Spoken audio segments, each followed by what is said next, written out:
Be my victim.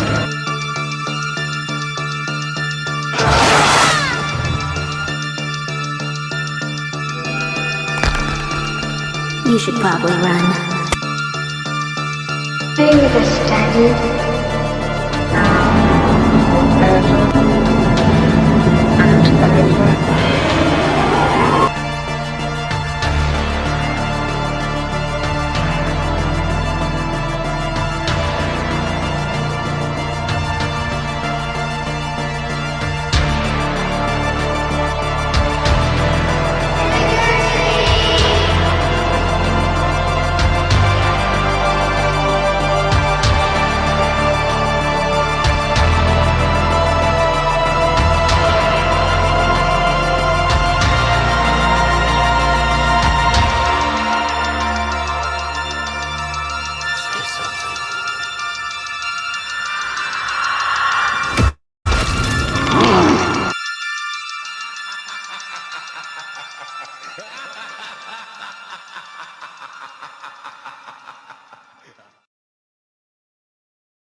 What is up, you guys? We are here, man.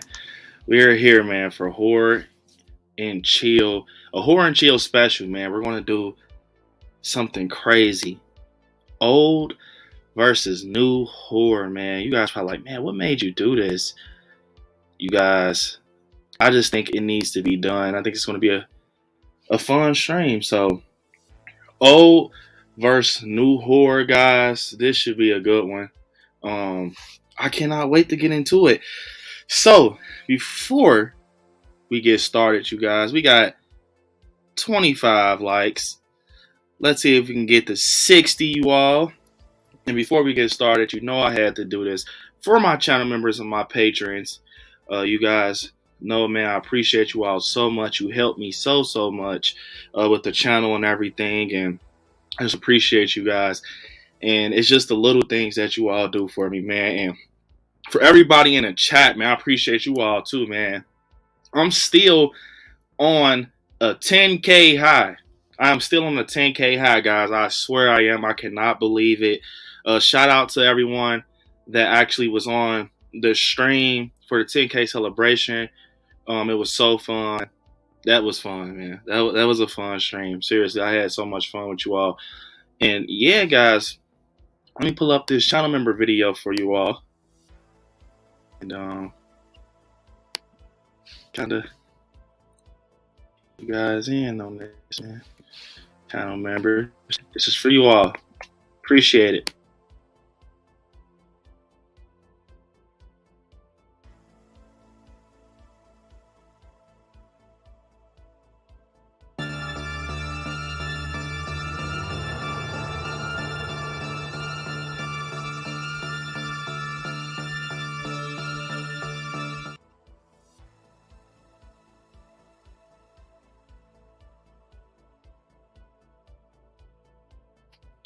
And for the ones that, you know, are thinking about becoming a member or, you know, patron to see what that side of the world is about, got this video to kind of get you guys thinking about it. Here you go, you guys.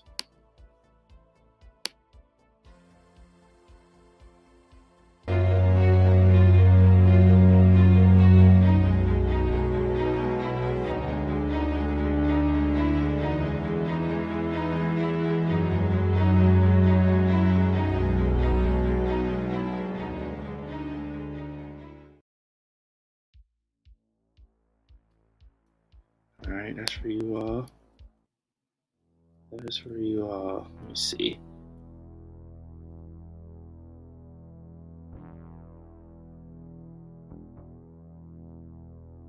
See if I can. Kind of creepy, ain't it? That music.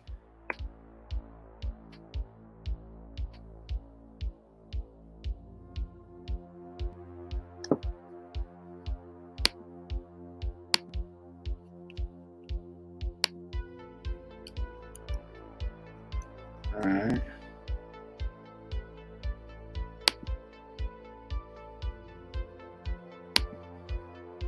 Making sure. So let me see who's in the chat, man. We're finna rock out. Old versus new horror. I'm talking 70s, 80s, 90s, 2000s, modern day. Man, grab your side right now. I'm not playing any games, you guys. Grab your side right now. Cooper said Halloween is my favorite. Same. Love Halloween. Halloween 4 versus Halloween Ends, which is better. I'm going to go Halloween 4, man. I'm going to go Halloween 4. Halloween 4. Sorry. Halloween 4. Smash that like button, guys. Both sides. TikTok and YouTube. Smash the like button. It definitely helps. Got my guy Russell in here saying, what's up, everyone? I smashed that like button like a brick before I came in this awesome streaming chat. Happy Friday, everyone. And Brick Gang is back. Yeah, it is back like it never left. Russell, what's up? What's up, Russell? Got the wonderful Melissa in the chat. What is up, Melissa? Been rocking out with us. What's up, Melissa? What's up, Joseph? What is up, Joseph? What is up? Horror Tory in the chat saying, hey guys, what's up, Horror Tory? What is up? We got my guy Jason Dyer in the chat saying, old school is always better no matter what category. We shall see, because this is what this stream is about, Jason. This is what this stream is about. Concern said Michelle Myers. Michelle Myers. What's up, Mario? Got my guy Mario in the chat saying, hey, everyone. What's up, Mario? Let me see. And we got My great friend Kirsten, also supporter of the channel. We had so much fun, Kirsten. Wednesday, it was so fun, seriously. But she's helping me out here. Shout out to my awesome moderators, including Kirsten, saying, don't forget to smash the like button. Hey, everyone. What's up, Kirsten? You got Adam saying, what's up, everyone? Ready for the stream? Oh, hell yeah. That's right. I'm ready, bro. I'm excited. I'm excited for many reasons. And, yeah, I can't wait to get into this. You see, trying to breeze through. Got the awesome Jalissa in the chat saying, hey, Brenda, hey, everyone. Happy to be back and happy Friday, everyone, finally. Yes, I'm happy you're back, Jalissa. Like I said to Kirsten, it was so fun. I can't wait to get you guys on again. It's always fun. And what is up, Lily saying, yo, on TikTok saying, yo, she's been rocking out, man. I appreciate you, Lily. Got the Horror Fan 1988 in the chat rocking out. Michael is the GOAT. Damn straight, Michael is the GOAT. Appreciate you again, once again, Lily, for coming back and rocking out. Had to have enjoyed the last Scary at Night, so feel good about that. What's up, Joy? What's up, Joy? Saying, hey, everyone. Got my guy Joy in the chat. Joseph saying, congrats. Appreciate that, Joseph. Appreciate that. Jalissa said, I had fun on the live stream, too. As always, congrats again. Thank you, Jalissa. I appreciate it. It was super fun. Booze and Chill saying, what's up, everyone? What's up, Booze and Chill? What is up?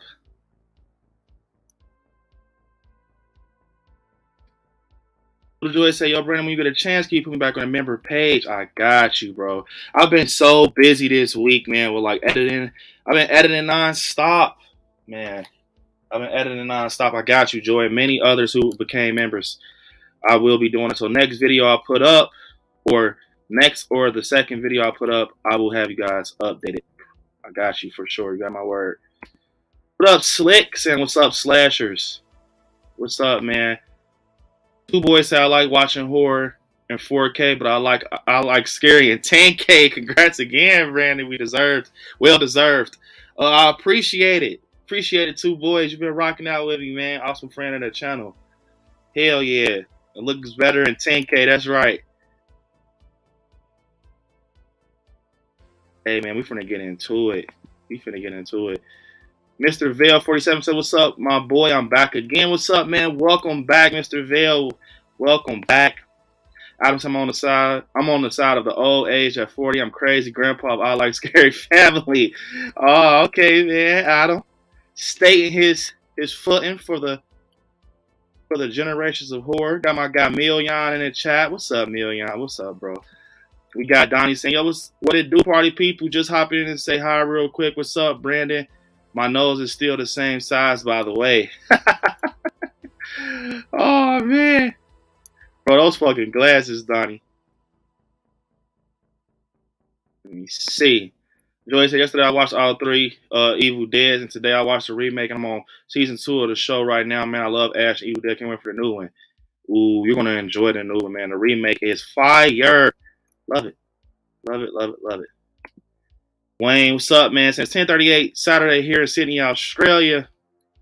My guy, Wayne is already in the future, you all. He already knows what's going to happen. I'll be joking around with Wayne. Sir James Brown saying, congrats. Appreciate it. Horror Fan 1988, appreciate you also for smashing the like button.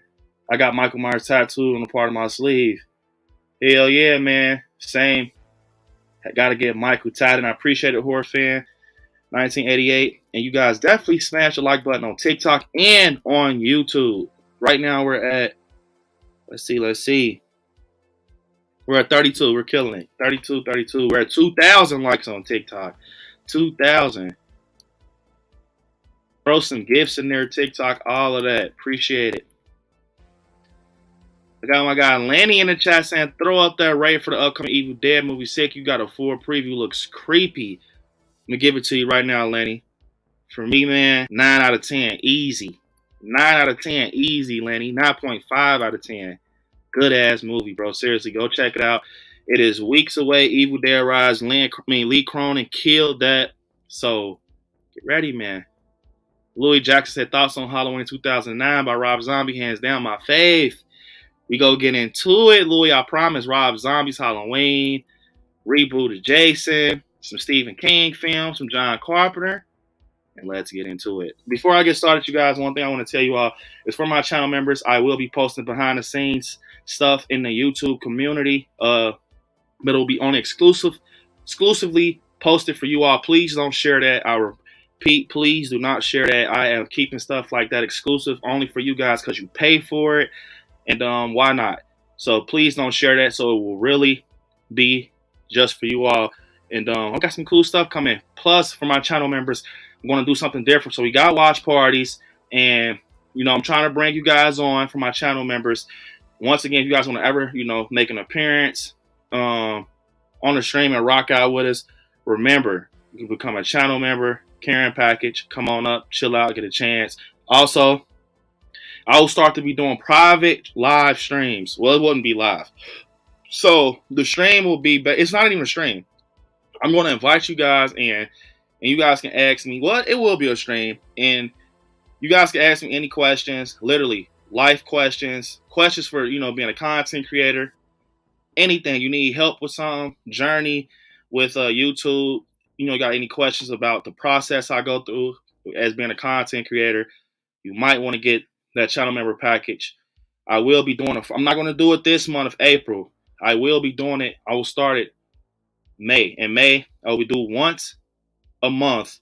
And it'll only be you guys. It'll be like a little clubhouse, a little private meet. And I'll do it for about an hour. Chill out, rock out. Guys can come on. Got a watch party next Wednesday, 8 o'clock for my channel members, Karen package. We will be watching Annabelle Comes Home next Wednesday at 8 p.m. Eastern Standard Time. And yeah, also Patreon. You guys, if you want to become a patron, go to I Like Scary. If my mods are here, definitely, if you can, copy and paste those links. But I will be doing some cool stuff over there. I got a few film location trips in the works right now. I'll be getting some behind the scenes footage. I'm not going to state the titles of those film locations that I'll be going to. You guys will just have to see. Maybe I'll surprise you guys with one, but just be looking out. And yeah, be looking out. You want to be a patron. It's going to be fun. It's going to be cool. And yeah, don't forget, you guys, get those exclusive content and benefits. I'll be doing some cool giveaways too, man. Some cool giveaways soon. I got a lot of stuff that's I want to be giving away to you guys. We at 10K, man. It's time to start trying to do little cool things for you all that think will be cool for you guys. Like, I do rehauls. I'm starting to get into like the 3D print stuff. So you definitely want to lock in, man, for sure. Just want to throw that out. But let's lock in with this stream. Horror Gang, what's up, man? What's up, Horror Gang? And look, old versus new. Now I'm gonna tell you guys, I think this needs to happen for many reasons, because I'm gonna tell you something. We've been getting reboots and remakes, sequels, prequels, all of that. But nothing is better than that original. And my guy Two Boys actually has an anniversary right now. He has an anniversary for 7 months. Two Boys been rocking out the channel for 7 months. Gotta love Two Boys, man. Awesome. Since 7 months, and it has been a great ride. You rock, B. I appreciate that so much, but I'm gonna tell you something, Two Boys. You rock, bro, for rocking out with me for 7 months. I appreciate it. You guys help me congratulate my guy Two Boys on being a member for 7 months. Please help me congratulate him. We all love Two Boys, man. Stab that like button in the memory of Brooke until she gets here, if she comes. But Brooke, if you see this, we're doing it in memory of you. Stab the like button. But all right, so we got a lot of reboots, sequels, prequels, continuances with these films, and it all started with stuff like Psycho, Halloween '78, Dracula, Frankenstein, and etc. But I want to talk about 70s, 80s, 90s horror. Now, for me growing up, state the first horror movie you ever seen, guys. What is the first horror movie you ever seen out there? All right. Mine, you guys know, is Halloween '78. It's Halloween '78. And I'm going to tell you all something. I think that was the perfect movie for me to get into horror, because for many reasons, It has different volumes to it. You got a slasher, got a final girl, awesome score, slow burn, final act, great story, and it became my favorite horror franchise. But it's not only Halloween, I feel, that can make someone love horror. You got great films out there like Nightmare on Elm Street, you got Child's Play, Friday the 13th, you got The Shining, you got Stephen King's It, and more. But let me tell you something. So we got something in the chat dropping right now. So listen, it was Chucky. Joseph saying Daniel Harris behind the scenes from Halloween 5 is good. I have not seen that, but I know yours was probably like Halloween 4, Joseph. Mario said Nightmare on Elm Street, second. I know you've seen 78 first, Mario. So Nightmare on Elm Street was second. And Two Boys said Night of the Living Dead. Horror Game said Dracula. Ali said Child's Play. Great first film to, check out. Child's Play. Wayne saying original Nightmare on Elm Street a million times better than the shit remake. I agree. That remake is terrible. It's terrible. Seriously. Halloween 2 on TikTok. Joe Monroe said Halloween 2 was his first horror movie ever seen. That's cool. Halloween 2. And let me see. Little Joy said Mario, the actress is good too. The actress was good. I kind of seen that late though. Little Joy said, out of every horror movie I watched, nothing has ever came close to 78 for me. 78 is one of a kind, man. It's one of a kind. But I want to say something. I got two boys just gifted a membership, and the membership actually went to Russell. Wow. Russell, the membership actually went to you, man. So congratulations, Russell, on becoming a member of the channel. And man, you're so damn cool, two boys. I caught it. I didn't catch it on the 10K subscriber stream. I didn't catch it, but I caught it. Two boys gave a membership away to Russell. Appreciate that. So Russell, you guys help me welcome Russell to becoming a member of the channel. Russell's been rocking out with us, and he's a part of Brick Gang. So let me give him his welcome video. Welcome Russell to the I Like Scary family. Appreciate it too.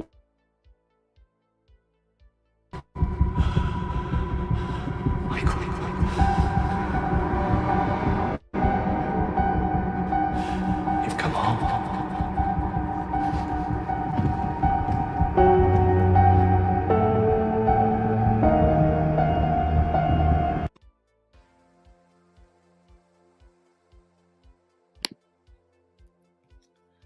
Once again, Russell, congratulations, two boys. You fucking rock, man.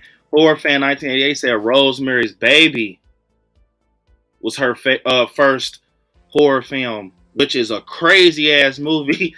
That movie's crazy. But like I said, you guys remember, super chats push you to the front of the line just in case I can't get to everybody. And I try my best. But to kind of get the ball rolling, we all kind of got a feel for, it's our first horror movie. Now, look, let me tell you guys something. 70s and 80s horror is solid. It is solid, man. 70s and 80s horror is very solid for many reasons because of, Halloween 78 and Nightmare on Elm Street. That's where I feel like stuff just started. It just started. And I'm going to tell you something. I just feel with new horror, we have these movies like Black Phone. We have a few movies from Jordan Peele. We have Us. We have Get Out. We have the Conjuring universe, Insidious. And yeah. So I'm going to be completely honest with you all. Completely honest. And you guys comment down below. Seriously, comment down below. I want to know what you think. What's a new film, a new breath of fresh air that you feel has made its mark? A new horror film, franchise, or whatever you want to say. It doesn't have to be a franchise, just a new horror film that you think has made its mark, you guys. Like we got Black Phone, we got Jordan Peele's Us, we got Get Out, We got Conjuring. I love The Conjuring. I seriously love The Conjuring, man. The Conjuring is very cool. Like a little franchise and universe. You had Megan. You had the Terrifier, and one thing I'm gonna go. I'm gonna rock with. Live towards 98 said Halloween. You think how? So are you saying that Halloween is like one that made its mark in a new age? So you guys with like those type of films like Scream and Halloween, I wouldn't say that those are new because they're attached to a franchise, you know, that came out in the 90s and the 70s. I mean, they did bring you know, new things to it and a new story kind of with new characters, but it's still Scream, it's still Halloween. But I will have to say something that's standing out to me is two films. I'm about to get into the chat here soon. I'm gonna say Megan is good. I'm gonna say Megan has made its mark. I don't know if Megan's gonna have that type of value. Like I know when we get older, we will remember Megan for sure. You know what I'm saying? Like I know we will remember Megan, but I don't know if it will age like a Chucky. I would hope it will age like a Chucky, but that's up to us, you know, kind of. And I feel like we won't be able to understand and determine that question until Megan 2.0, which I'm excited for. I'm excited. I'm a Megan fan. I love it. I'm so happy that James Wan and Blumhouse actually decided to do that because, yeah, like I said, I've been rocking out with Megan since basically they announced it. I was like, hell yeah, AI doll. I gotta rock out with that. But the Terrifier, look, I'm not taking nothing from Damien Leone. I'm not taking nothing from, you know, David Howard Thornton. Shout out David Howard Thornton and Damien Leone, man. I don't know how many times I've ran into them, man. They're so fucking cool, seriously. And they're very friendly. But it's certain, look, as a horror fan, and I know you guys can agree with me, certain people have certain taste in horror. Now, me, I love some Terrifier. I love both. Terrifier 1, Terrifier 2. So for me, I definitely think the Terrifier's made its mark in modern, you know, day horror. I think it has. You know, I think we're going to definitely remember Art the Clown. He's definitely going to have a lot of stuff going on years from now. And he's definitely in that bracket with the slashers. But I don't know if a lot of people feel like me about Art the Clown. I don't know if a lot of people feel like that. You know, it's so brutal and grotesque, man. It's like it's fucking crazy. And I love the Terrifier. He's different. He's unique, bro. He's immortal. He's Michael. He's Freddy. He's Pennywise all in one. That's why I love Art the Clown, seriously. But, you know, you kind of jump over to a movie with Ethan Hawke like Black Phone, and it's more, I feel like it, I don't know how to explain it. You guys comment down below. I feel like, I don't want to say anything. I feel like that Terrifier will have to tighten up certain things, but I love the Terrifier. Do not get me wrong. I know Damien Leone actually came on our channel a couple times in the comments, so if you see this, man, I love the Terrifier, but I just feel like, in my opinion, I cannot make a fucking movie, but it just needs to get tightened up a little bit. But one thing I will say, it might not have to be tightened up because they just get props off of them doing this shit by themselves. That's what I'm going to say. It's like you kind of look at them and find out they do this by themselves, bro. You know, you got Michael, I think his name Michael Levy in there. They got a team, bro, that is dedicated to this character.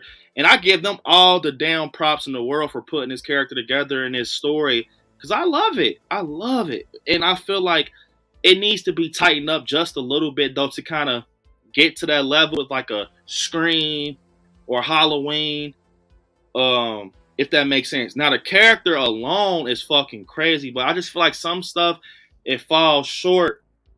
I'm just being honest, and I feel like I said, if I lie to you guys, you'll never trust me.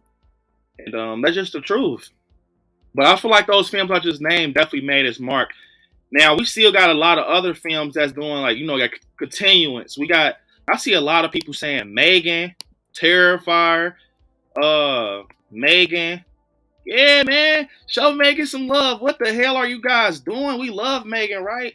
I love Megan, man. Amy Donald is crazy, man, as you know, Megan. But I love Megan, seriously. We got 36 likes, you guys. If you haven't definitely smashed the like button, definitely helps.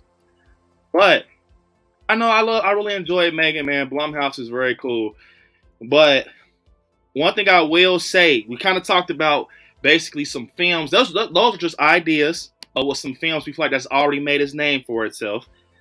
But I feel like films that are attached to like capital horror franchises, for example, like Scream 6, Scream 5 is attached to Scream, right? Halloween ends, kills in 2018 is attached to, you know, the Halloween franchise. And one thing I want to say is that right there speaks volumes, man. I'm going to just say that. It speaks volumes for many reasons. And I'm going to get to those reasons right after I get to Sir James Super Chats. Like I told you guys, Super Chats push you to the front of the line. Sir James said horror movies from the 50s and 80s were the best. Great acting effects, and they pushed the envelope. Blumhouse is trash. Look, I'm going to get to the chat, you guys. I'm going to say this. 50s and 60s, I mean, I understand that that's where the birth of horror was. You know, that's where you got the roots of horror. And 70s and 80s and 90s, that's where you got the Screams, the Halloweens, the Nightmare on Elm Streets, the Shinings, all this, you know, Stephen King's It. Nah, I agree. Now, I wouldn't necessarily call Blumhouse trash because one thing I will say is, I'm going to get to you guys who on TikTok also. I'm going to get to you guys on TikTok also. But I feel like Blumhouse is not trash. They're just new. And I feel like they're getting a lot of hate because of the Halloween franchise. That makes sense what they did with Halloween.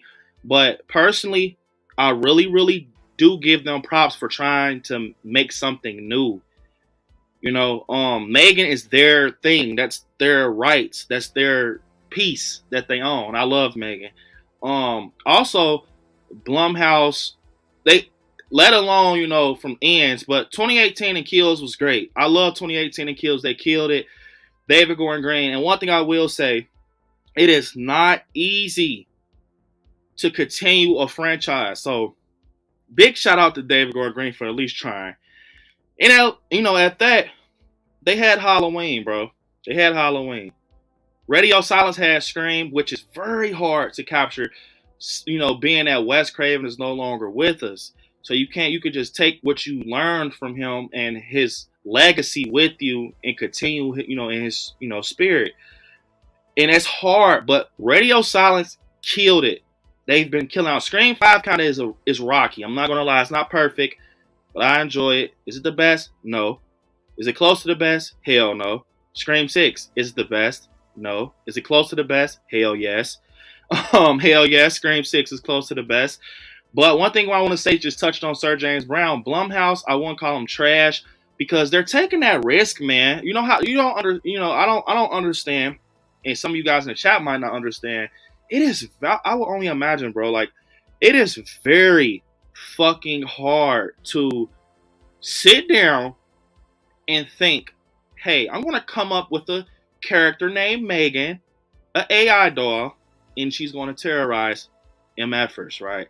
Because I mean, you could think about something like that, but to think about a whole storyline and a plot that can possibly lead on into a sequel, in my opinion, is very hard. But I just feel that Blumhouse right now was keeping horror alive. And if you guys, you know, feel what I'm saying is true, let me know in the chat. If you don't, that is fine. Like I said, all opinions are accepted here. But Sir James Brown, I respect what you're saying. I swear I do, bro. Like, so I love 50s and 80s horror, through 50s through the 80s horror. And I see what you're saying. And you also said, yes, great acting. I agree. Great fucking acting in those eras. That's where we got some of our favorite final girls. Heather Langenkamp, Sidney Prescott.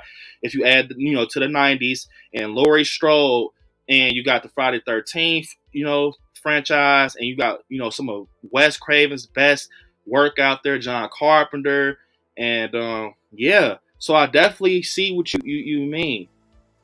But when you say like Blumhouse is trash, I'm gonna tell you guys, I feel like if Blumhouse was not here, who would be like, keeping horror alive? I know you got A24, you got Radio Silence and everything, picking up the ball with Scream, but who would really keep? We got Warner Bros. New Line Cinema, bro. I'm not gonna lie, I don't know what the hell they have going. Tori said Terrifier was crazy. Yes, I agree. Found a lot of movies from Joseph. I found a lot of movies from Blumhouse. Yeah, Blumhouse actually got some good films out there. I enjoy them, but you know what I'm saying. Think about that, Sir James. What would happen if we had no Blumhouse right now? That's the question. Think about that while I pull up Sir James Brown super chat video. I appreciate that, Sir James Brown, bro. It's all love, bro, because you've been rocking out with me since day one. Since day one, I appreciate it. You always give me a freaking challenge, bro. So I love. But while I put the super chat on, think about that. Where will horror be right now in 2023 without Blumhouse? Think about that while I bring up his video. Was it the sister's name? Judith. Next day, the next day, the motherfucker was dead. What the hell? Oh my God. What was the word? Yeah. What the hell? Michael. Oh my God. Got him! Got him!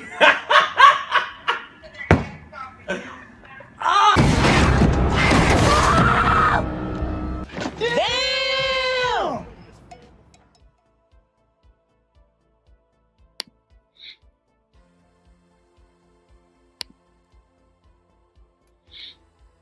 And you guys, we got my guy Craven in the chat. The one and only, my brother Craven, saying, "Hey Brandon, congrats on 10K, brother. So excited to see your journey. Let's collab soon, man. For sure, bro. I'm down. I appreciate you coming in. You guys, if you haven't, check out my brother's Craven's channel, man. That's my boy. It's always fun to go over there and rock out with him. It's always party time on Craven. Something scary with my boy, man. Feel better, Craven. Feel better. And I'm so excited to just see you, Robin, popping in and out of the streams when I can. I'm so excited to see you back, in action, because we all love Craven, man. I appreciate it, bro. And like I said, feel better, man. And hell yeah, that's no brainer. We got to collab. Appreciate it, Craven.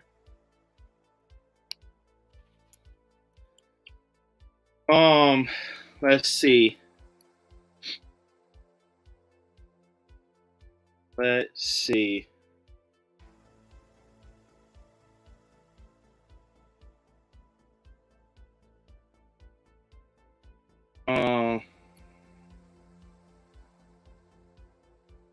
Got a super chat. I'm gonna get to the chat, you guys, too. I'm gonna get to the chat. First off, hold up. I have WW. So what's up, brother? I appreciate you, man. I appreciate you too, bro. Appreciate you, WW1379. But we got a new freaking member of the channel. Joseph Monroe just became a member of the channel. And I want to say thank you, Joseph. I appreciate it. You and our support. You just rocking out with the channel.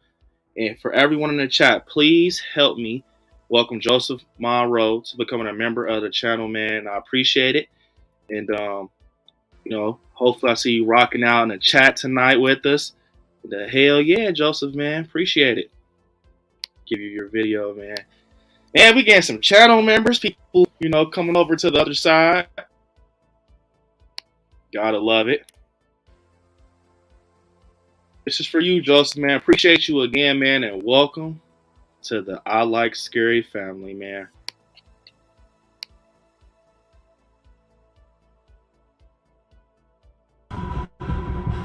Michael.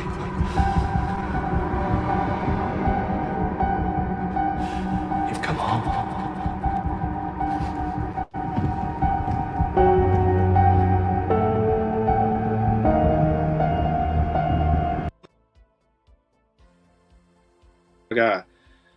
That's my guy, Joseph, man. Then I got a super chat. We're gonna go back to that question I just said with that Scream 6 in that Blumhouse. Sir James saying people had talent back then. Talent is trash now. David Gordon Green is trying to do Star Wars over Blumhouse. Blumhouse is destroying horror. There's no charter these days. Are you saying charter or character? I want to say saying these days. Now New Line Cinema is owned by Warner, bro. Okay, so I see where you're coming from though, for sure. Definitely, I appreciate it, Lily. Yes, you guys definitely share this stream and like it on TikTok. I appreciate that, Lily. And yeah, so I agree, but I kind of still don't agree because look, and Sir James Brown, you know me, I love this. I love it because that's what it's all about. It's all about just, sharing opinions with horror and being respectful, chilling out. And I feel like with all the opinions on horror, it makes it fun. It makes it, fun to just share how we feel about our favorites and, our favorite horror characters and stuff like that. So hell yeah, Sir James. One thing I will say is that I wouldn't call a lot of they're new. They're getting inserted to a different world. All right, they're getting inserted into a different world, especially when you're going up against phenomenal actors. I'm not saying that some of these actors are intimidating, but they're intimidating. You got people going up against Jamie Lee Curtis's. Yes, I say Curtis's because it's like many of her out there. It's not just, I feel like it's people out there that can kind of be like a Jamie Lee Curtis. You got Neve Campbell's. You got Heather Langenkamp's. You got Matthew Lillard's. And, you got all these, like Jordan Peele alone he just, recruited people like Daniel Kaluuya, Keke Palmer, people that I felt, kind of amazed to have in horror. That is crazy. It's mind blowing. You got Melissa Barrera and Jenna Ortega. Bro, listen, I'm going to use one person as an example. You got Jenna Ortega. Man. Came all the way from Disney, made a stop at You on Netflix, and now she's big time. And I feel like it's all about talent. Like you said, they don't have any talent. But some, I feel like, I'm not saying intimidated, but some either get put in roles where they can't, elevate, if that makes sense. Like Melissa Barrera, look, she, by the luck of the draw, I don't know if you guys didn't know, Melissa Barrera actually did not audition for Sam, the role of Sam. She had a video call on Zoom with radio silence, and she just got the part, from my understanding. But she is now a big name in horror due to, how the ball fell. And you got characters like Jasmine Savoy Brown also on Scream. Now, I'm not saying she's the best actress, but in my world, I love Jasmine Savoy Brown in Scream. She's doing great. Annie Matichak, great actress. But I see why you're saying that, Sir James Brown, because it's like after certain projects, you don't hear from them anymore. But when you got actresses out there like Jenna Ortega, man, and Samara Weaving, that's out here like executing these roles, and they're doing nothing but elevating. Mia Goth. Wait, is it Mia Goth? Yeah, Mia Goth. She's big now. She's in everything with Ty West, bro. She's big. I feel like it's all about what we're used to. We are not seeing people go from film to film. How you got Jamie Lee Curtis in The Fog. You got Jamie Lee Curtis in Halloween 78. You got Jamie Lee Curtis in Terror Train. You got Neve Campbell in Craft. You got her in Scream. And she just pushing through. You know what I'm saying?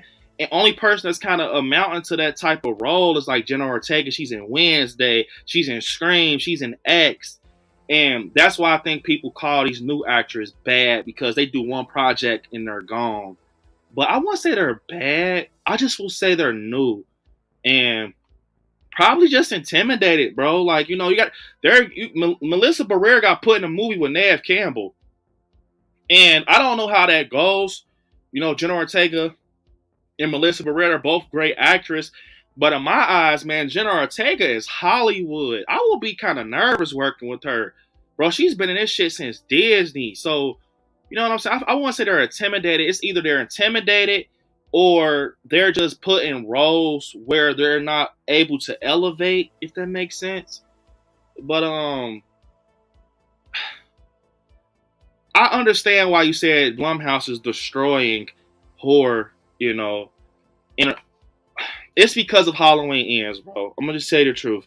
Because I'm gonna say this, and I want you to answer this, Sir James. Do you feel Blumhouse would have been terrible if they would have never fucked up Halloween Ends? Like, do you really seriously? I want to know that from you, Sir James. Do you feel that Blumhouse is terrible because they messed up Halloween Ends, or did you not just mess around with them before that? Because they did some great projects, man. They did some great projects, and Warner Bros. They just dealt with Evil Dead. I want to say, yeah, did they do Evil Dead? Evil Dead Rise, but they're not in it head first like Blumhouse, bro. Blumhouse is expanding. And one thing I want to say, Sir James, before I move on from this awesome super chat, Sir James Brown sent $20, a $20 super chat. That's freaking amazing. I appreciate it. Always support me, bro. But comment on that question I just asked. Do you think, Sir James, that it's because Halloween Ends? Or do you feel, it's just because you just didn't, enjoy it even before he grabbed the Halloween trilogy? But here you go, man, for a $20 super chat. Appreciate it, bro. And definitely, man. It's getting hot in here, so take off all your clothes. I'm getting so hot, I wanna take my robe off. It's getting hot in here, so take off all your clothes. I'm getting so hot, I wanna take my robe.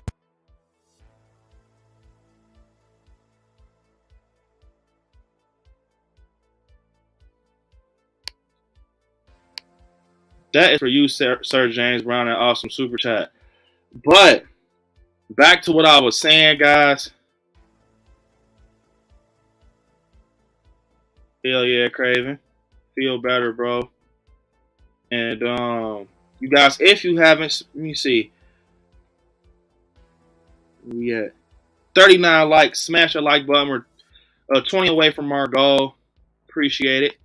The McDermott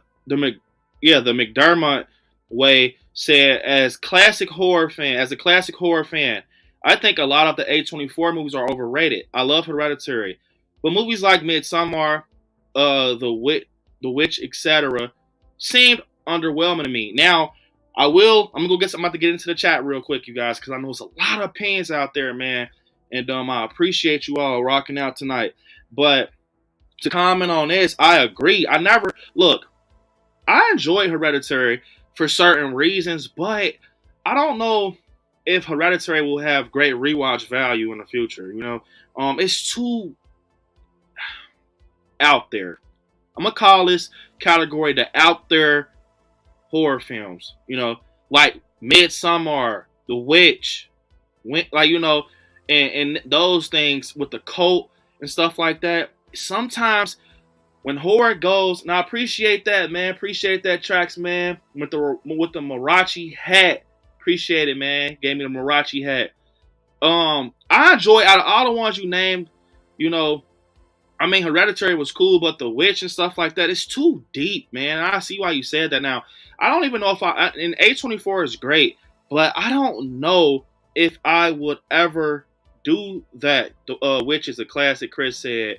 Yeah, man, but I just feel like I don't know if I'll ever, put that up there with those classic horror films. It's like they're just there. It's like they're just there, if that makes sense, Dermot. Well, I said Dermot like you played in Scream 6. Mick Dermot.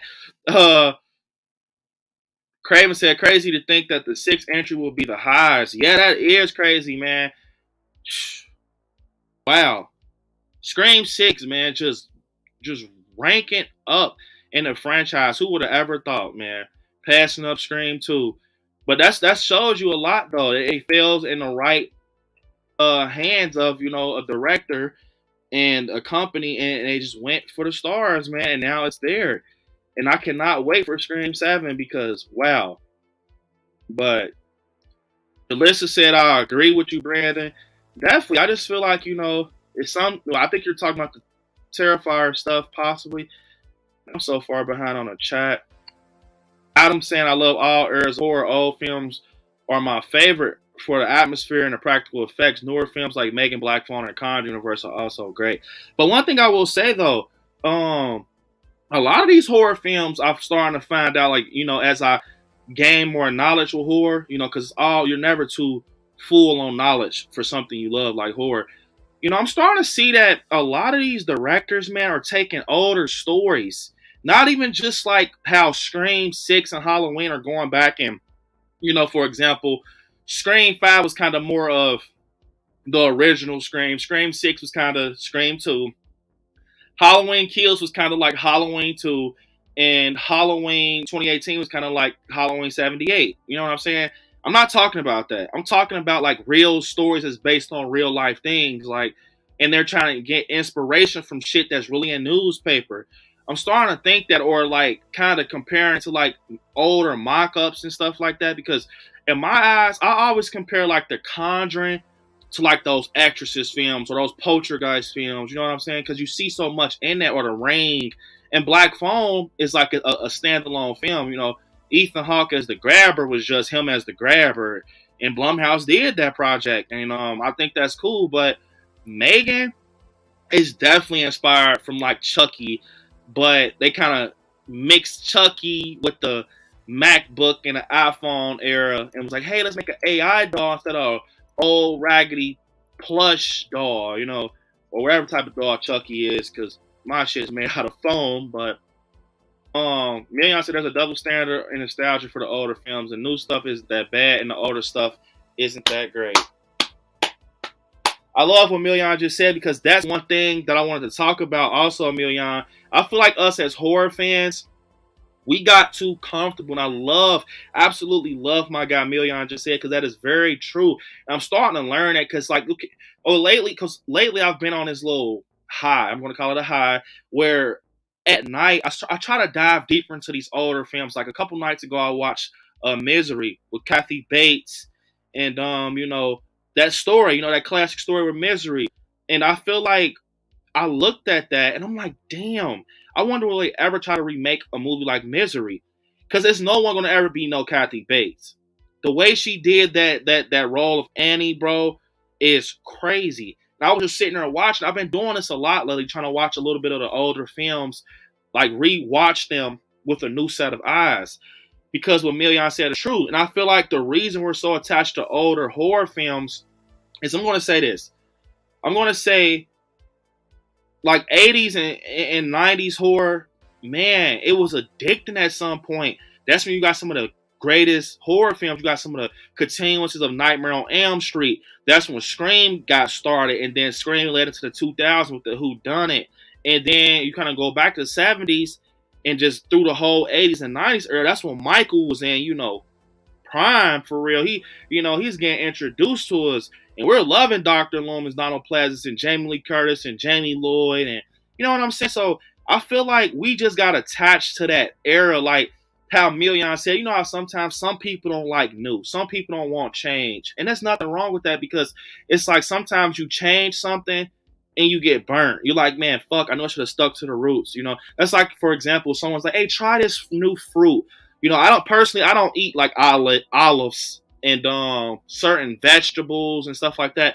But, you know, once in a while, the wife will be like, try this. And I'm like, I told you I don't like it, but I'll eat it. I'm like, man, I knew I shouldn't have ate that. It leaves a bad taste in my mouth. For example, that's how it is with horror, in my opinion. We're so used to these great executed films that are now on this pedestal. When we see films like Black Phone, Megan, Jordan Peele's Get Out, we're already judging them because of other films. You know what I'm saying? Of other films we've seen. And for example, with David Gordon Green and the Halloween Ends trilogy. Now, I know a lot of people are giving him a hard time because he kind of just bombed Halloween. And that's my favorite franchise. So, well, that's what they're saying. You know, he bombed it. Who knows? I feel like, to be honest, Halloween Ends will play out to be like the Halloween 3 of that. You know, we will love it later, but who knows? But now he's grabbed the Exorcist, you know, trilogy. He's going to do an Exorcist trilogy. One of my favorite films, you know, Linda Blair in that. But a lot of people are already shooting it down. I've seen so many people in horror shoot it down. And it's not wrong with that, 'cause like I said, I'm down for the opinions. But people are like, man, doing a trilogy? Bullshit. I don't know if it's gonna if he messes up The Exorcist, that's the end of his career.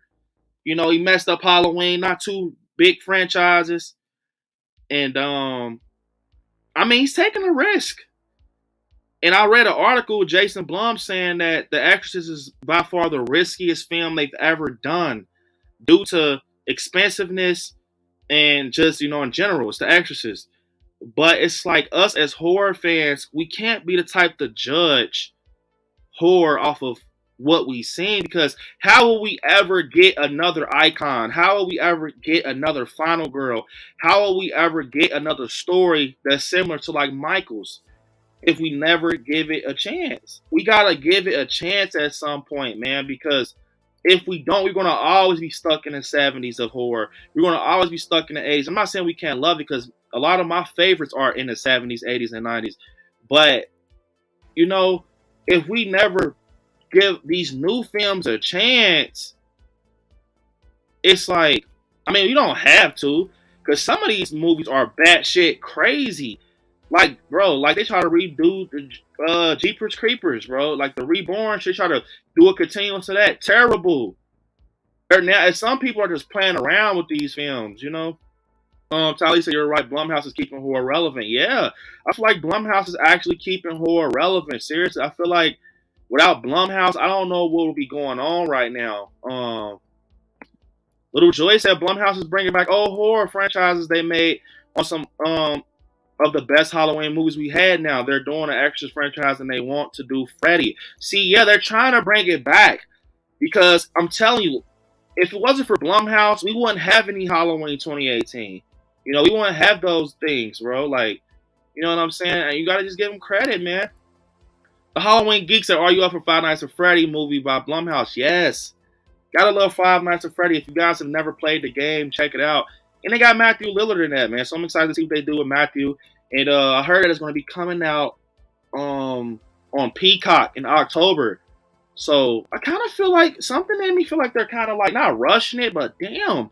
We heard about Five Nights, and now Five Nights has a release date. Now we have Matthew Lillard in it, which is a good sign. Maybe he can come back and be Stu Macher.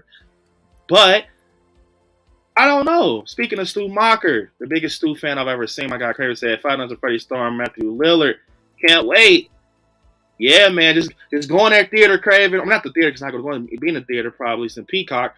But think, man, this might be my testing of saying, man, can he do that Stu again for me?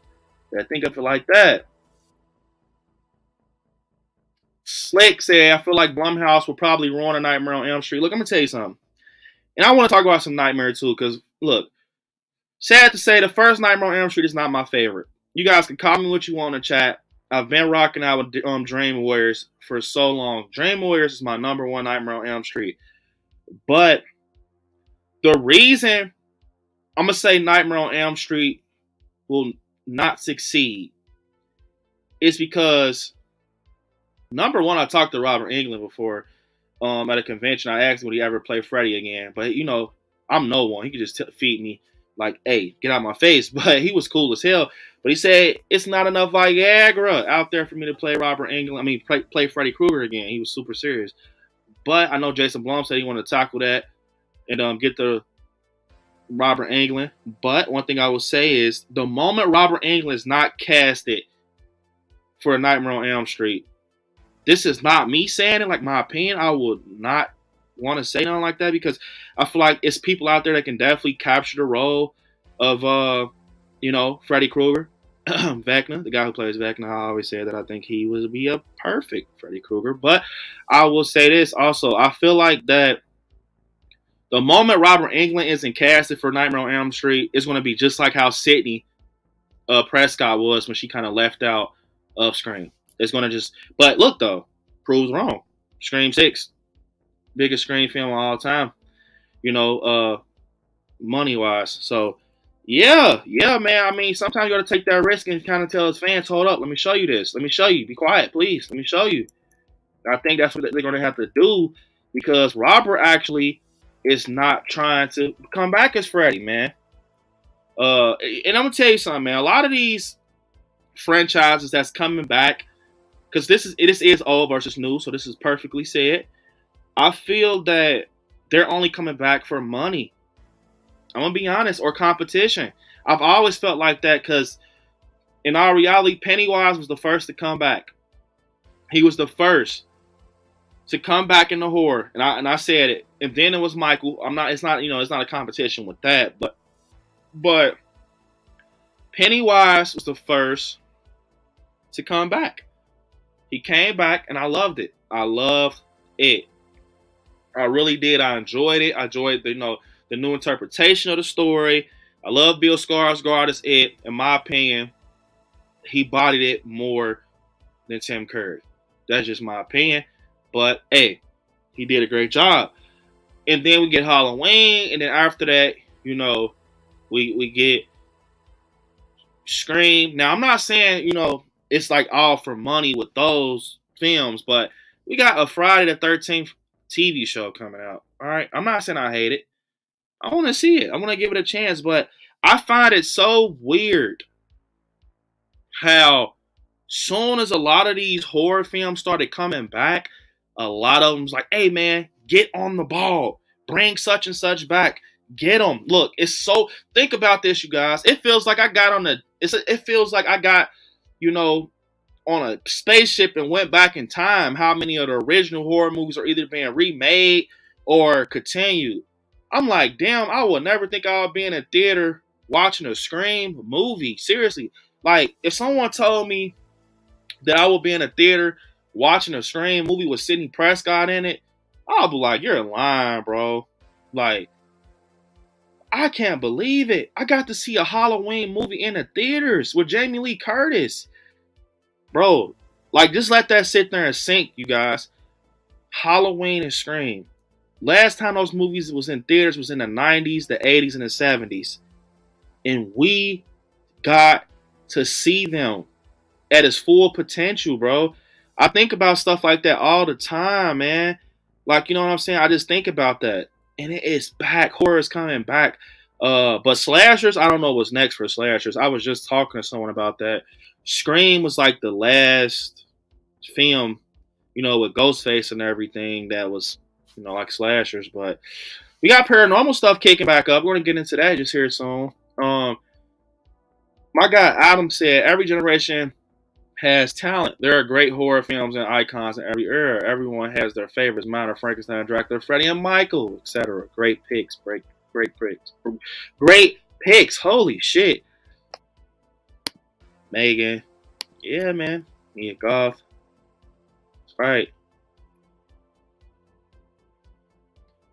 Slick said the Thing was also hated when it first came out because of E.T. and now the Thing has one of the biggest cult followings of all time. Yeah, it's a lot of films that's going to go through hate because they're new or they're not what people, they are not what people are used to. They want that. I don't get that. How do you look? How do people get mad when someone tries to take a risk? But when they get the same shit, they complain. I just don't know. The Thing was also hated when okay, I'm making sure I get to that. Tony, love profile, man, love Sonic. Say, who do you think would win, Michael or Jason? I'm gonna say Michael, man. But I know Jason's a strong mofo. I know he's strong. He's very strong. Like I said, you guys, try my best to get to these comments. I'm enjoying this stream right now. But Scream 5 as bad as everyone says it is. Tracks. I don't think that Scream 5 was bad, but it wasn't the best, Tracks. It wasn't the best, man. Appreciate it, Tracks, for rocking out still, man. You guys on TikTok, definitely smash the like button. And you all on YouTube, smash the like button. Let's see where we're at. We're at 39 likes, man. Let's stab it, man. Let's stab it. Let me see.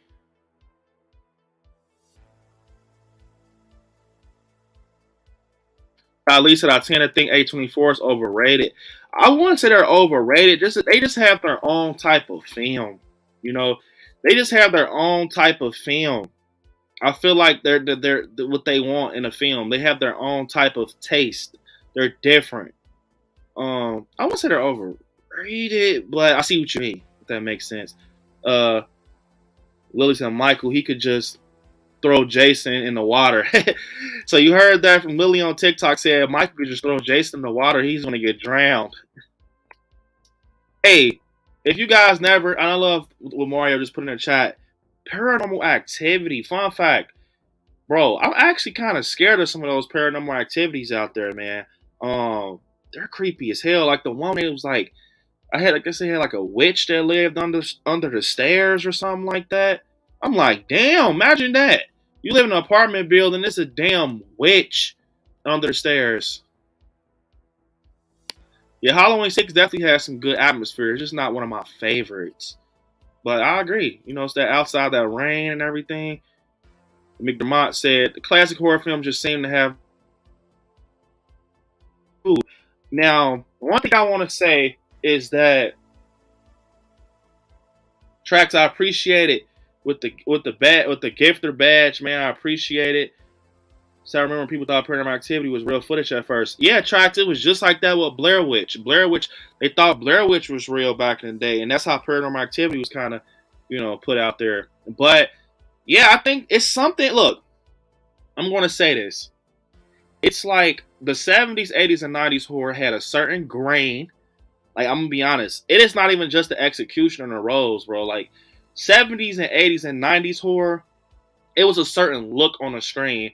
And you can see it a lot in, like, 78 Halloween. Halloween 78. And Nightmare on Elm Street. Nightmare on Elm Street. You can see it. It's like this blue grainy look. And it shows you, like, it's old. But one thing I would say about the replay value with older films, it was more of that story. The stories were fluid as hell. And you gotta think, it was the creation of these characters, man. And I feel like, and comment down below in the chat, please.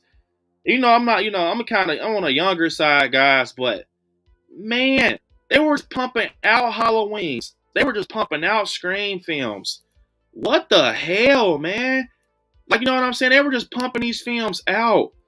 They were just pumping them out. And now it takes so fucking long to get a sequel, kind of. I'm not going to say it did, but it kind of like, you got Halloween Kills and Ends back to back. And you got Scream 5 and 6. But them the only films I've seen that kind of rolled out like that. And, the other films were kind of just like, okay, we did one. Like, look at Megan. 2.0 doesn't come out the next year. I'm not saying rush it, but you know what I'm saying? I feel like back in the day, man, they knew their story. They knew their character. They knew, like, hey, we're going to do this for the sequel. We're going to do this for the third. We're going to do this for the, you know what I'm saying? I just feel like they kind of knew their story, and it kind of made them able to pump out more films. And that's where I think we got addicted to it, and we kind of wanted to see more because it was so good of a story, like Nightmare on Elm Street and Halloween. We're like, damn, is such and such going to die, or or they're going to make it through? Ortega. Sir James with another super chat. My guy's on the roll tonight. He said Ortega is not a real actress. She is what they call in the industry a F on a stick. Halloween should have been done after part 3. So hold up, Sir James Brown. You're telling me that Miss Jenna Ortega, I really want to know your honest opinion. You're telling me Jenna Ortega is not an actress, man. Jenna Ortega. Bro, I just can't agree, bro. Like, Jenna Ortega she's great.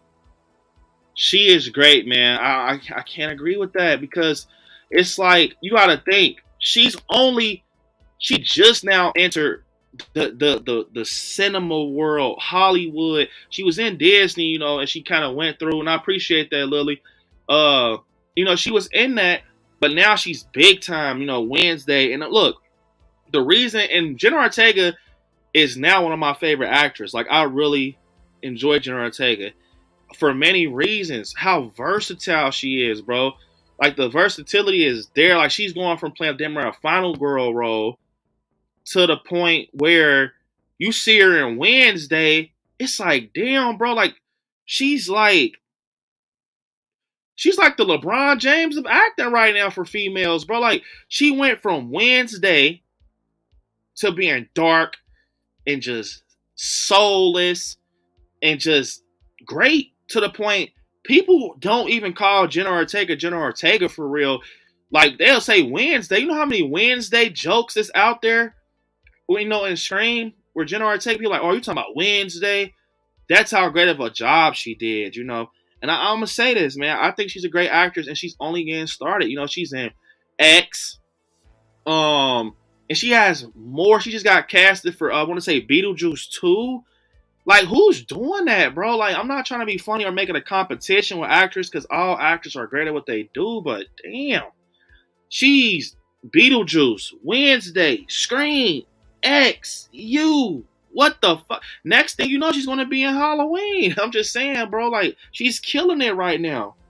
She's killing it. She's killing it, and she's that young, bro. Like, maybe you know what you're saying. She's like just basically she's like a one-hit wonder. Or not one-hit wonder, but, you know, she's going to kind of get watered down. I don't think so, man. But I see, you know, what you mean, because some actress does, you know, they do great things and they get watered down. I don't think she's going to get watered down, man. I think she's going to do good. That's my opinion. But, yeah, you said Halloween should have been done after part 3. So if you're talking, okay, you're obviously talking about the Happy Halloween tracks. Yes, I think Alien was crazy, man. I think Aliens was crazy. I really do. And appreciate that again, Lily, those likes, man. But one thing I want to say is that, okay, you're right. Halloween 3 was a bust when it first came out. And I don't know why the hell they kind of incorporated it with the franchise. I always said that Halloween 3 would have been better if they just called it Season of the Witch. I don't know why the hell they called it Halloween 3 and made us think we're going to get Michael freaking Myers. It was like catfish at this point. It was bait. It was like get ticket bait or whatever the hell you want to call it. And Michael wasn't in it. Only time he was in it was like, you know, some meta shit. He was in the TV. But think about it like this. I see why you say that Halloween should have been done after 3, but we would have never got H2O. We would have never got Halloween 4. We never got 2018. We never got Kills. And I'm going to say this. Michael is one of the biggest cash cows out there. Long as that money's... I get that. I don't know how many times, seriously, a day I get a question about Michael Myers. Multiple times. Not one. Multiple. On, like, either fake articles... I can't open every message, but on how I have to clear like that article's fake. Or someone just saying that, you know, when do you think Michael is coming back? Or do you think he even is coming back? Listen to me, man. Michael is a cash cow. I can't say when he's coming back, but I know he's coming back for sure. Long as money is still getting printed, it's still getting handed out to these movie companies, and you got a guy like Michael Myers on the table, he's coming back, I promise. It's not a doubt in my soul that Michael will not come back. He is the legend, the myth. He's the man, bro. He's coming back, I'm telling you. Now, I don't know how the hell they're going to bring him back. There's many ways you can do, but I know Michael's ground beef at this point. But someone's definitely going to either tell their own, you know, story of Michael. It's going to either be a reboot, remake, whatever you want to call it. And to be honest, people, maybe, you know, someone just picks up off of 78, just like David Gordon Green, just because they feel like they can do a better job than him. Who knows? Either way, Michael will come back. Only hiccup in that story is I feel like, you know, in that thing with him, I feel like we don't have any Chris Nelson on the project because he's not going to touch that without David Gordon Green, obviously. So that look of Michael needs to be executed. On TikTok tracks that I remember going to see Resurrection and being like, what the hell? I actually seen Resurrection when I was younger, track 2 in the theaters. It was one of my first horror films. My Halloween films I seen in the theaters. So, with Sir James Brown, I appreciate that super chat, bro. Give me a video. Speaking of Halloween, here you go, man.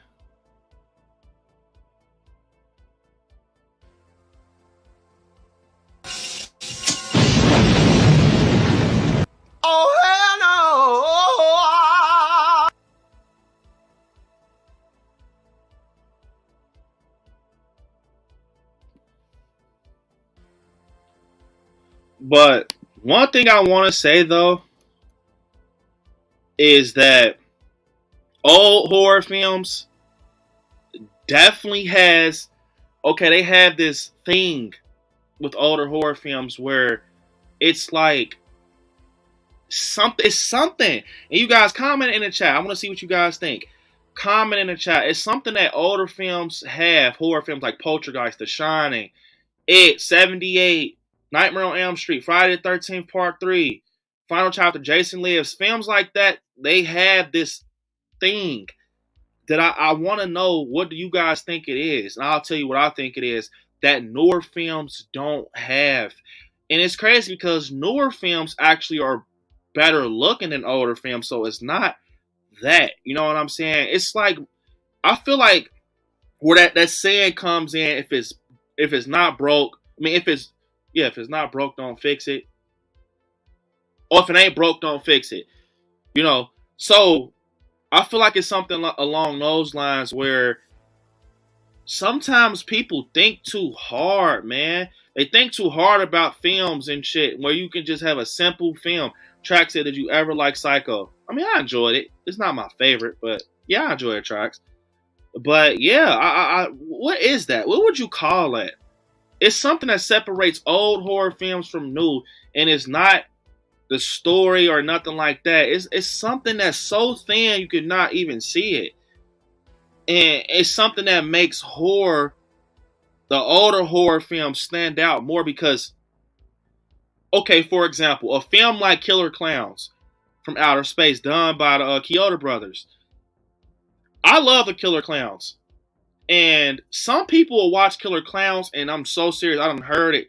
And I don't know if you guys don't know, some people might not know what Killer Clowns is, but they're like, what the fuck is this? Then you got the music going on, you know, they're like, bro, this is corny, this is cringe, this is cheesy. That's the point.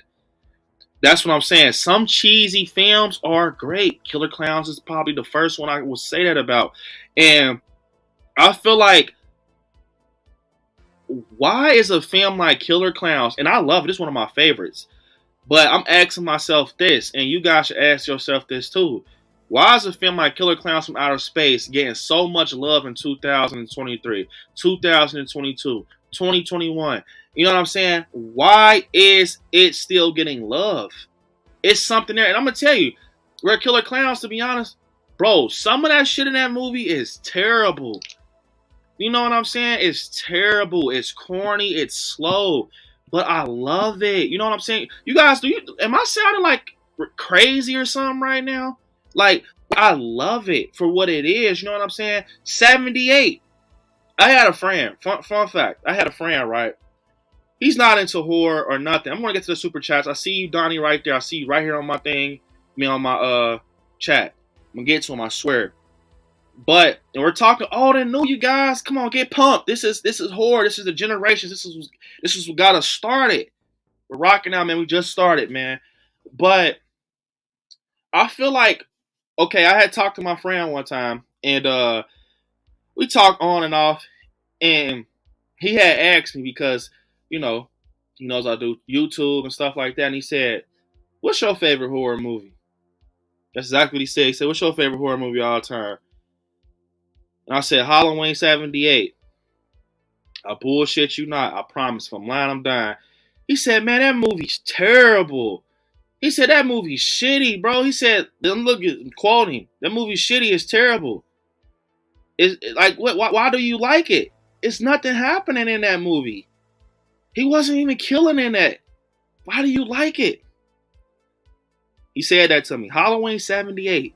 And like I said, I'm always open to opinions. He said it was terrible. Why do you like it? And I told him a whole mouthful, man. And I feel like certain horror fans see movies with different sets of eyes. Because that score, John Carpenter, that's where you get introduced to that score, that repeating score, that bro, listen to me. Before they had the score in that film, a lot of people said Halloween was the worst movie they ever seen. The critics said Halloween was the worst movie they ever seen. Swear, you guys, you can literally go look that up. They said it was terrible. What the hell am I watching? But soon as John Carpenter added the score to the film, they loved it. Best horror film they seen, million in the box office. Look, let me tell you something. Halloween 78, yes, is one of the worst. Not one of the worst. I mean, one of the biggest slow burns in horror. I'm going to say that. Yes, it's one of the biggest slow burns for many reasons. It kicks up. Michael does what he does with Judith, and it kind of continues. It's kind of shaky. But one thing I want to say is we get introduced to not, Michael Myers, but a legacy of characters, a story. And when they made this film, right, with with John Carpenter, they wanted to make this movie about babysitter murderers and stuff like that, which is, back in the day, people went off babysitting, that's how they made their money. And just the thought of someone outside stalking you in the window, coming in the house masked up, stabby, all of that, right? I feel like Halloween was before its time. And that's why we all love 78. It was before its time. I mean, the rewatch value is probably some of the best rewatch value in the fucking world. Any category of movies. I think Halloween 78 has some of the best rewatch value for many reasons, because the story was executed perfectly. You got character development, you got, character attachment, and just so much emotion in this story and real things that happen in day-to-day life with Laurie Strode and everything. So it just makes it a great film. And then, yes, it has a crazy ass slow burn, but one thing I will say, from that moment, once Laurie's full effect babysitting Tommy and Karl Richards, bro, it's over. It's over. The rocket has took the hell off and it's not coming back down the ground. Because the moment she's running across the street, the keys, she's looking in her pocket, it's over. That's why I love Halloween so much. Because when I see those scenes like that, I'm like, history is being made. When you look, bro, I swear it's a certain, and for me, that's when I feel like Halloween kicks up. The moment Laurie Strode, and we're going to get to other films too, man, like we're chilling tonight. When she goes over there and find out, PJ is dead, Annie is dead, Paul is dead. It's like, what the fuck, Michael? Bro, that's why we love it. When he crosses the street and he gets off the curb, and the light hits him, and she's trying to open the door, like she's looking at Tommy, sleepy, he's wiping his eyes. She's like, open the door, Tommy, help me, please. It's over. History was made. I feel like Halloween was before its time because no one ever done nothing like that. No one's ever done anything like that until 78 did it. And then you got these other films coming after. And I think that's why Halloween will always be my favorite film, because it was before its time. It was different. The story is so fucking fluid. I could go on for nights, years, and days about 78. Same with Scream. Scream 96. You got the whodunit aspect, and you got Sidney Prescott. And a movie, you know what I'm saying? Like, Scream started off with an open and kill. It started off with an open and kill, and I feel like it was different, bro. We wasn't seeing shit like that. We saw how... See, now that's what I'm saying. This is where the conspiracy comes, and we get split down the middle as horror fans on who loves what and which is better. And a lot of people pick Scream with certain stuff because Scream did that open and kill with that big celebrity face. Drew Barrymore, Charlie's Angels, as Casey Becker and stuff like that. And you got Sidney Prescott.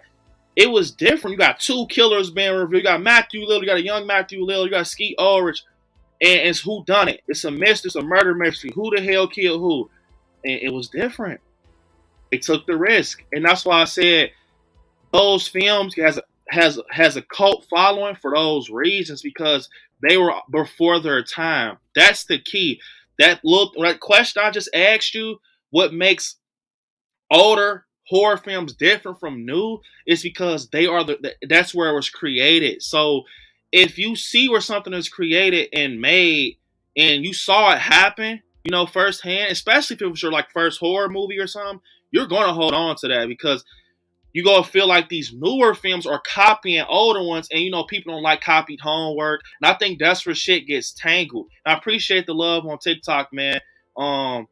Lily, Cat in Paris for the follow. If you guys haven't followed me on TikTok, follow me. Definitely. But yeah, I feel like that's what happens. I think stuff just gets tangled. Where it's like they copied this. They're fucking copying Halloween or copying Scream. And it's like right there, I can't even break that in half. I can't even tell you what's right and what's wrong because it's not our fault that John Carpenter had the mind he had in fucking 78. It's not our fault that Wes Craven had the mind that they had in the 90s or, you know, Kevin Williamson. And I think when we see other movies like Black Phone and stuff like that and Terrifier, now Terrifier is its own film in my opinion. It's standalone. It's in its closet by itself. But other films, you know, I feel like that's why we give it no chance, no time of day because it's like you're fucking taking what we seen years ago and just replicating it. You know what I'm saying?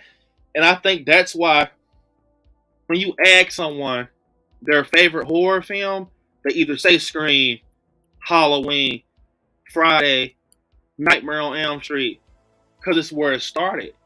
I don't know, and look, surprise me, you guys. I don't know nobody in the chat who probably has a new horror film that's their number one favorite film. Comment down below. If you have a film that's your favorite that's like Megan, Scream 6, Black Phone, let me know. Seriously. I just don't see it. Donnie said, yo, Brandon, I wanted to say, man, whether I'm in a hospital bed, whether I'm in a hospital bed, the ER at home, I will always try to tune in. My brother genuinely love. Hell yeah, man. Oh my God, Donnie and chat rocking. I hope you're feeling better, bro. Seriously. And it was so fun, man. Wednesday. It was fun. Seriously, I just told you to listen and Kirsten. It was so fun, bro. Can't wait to get y'all on again, man. Appreciate it, bro. Appreciate the super chat. God love my guy Donnie. This is for you, Donnie. I appreciate it. Got Dan Myers for my boy.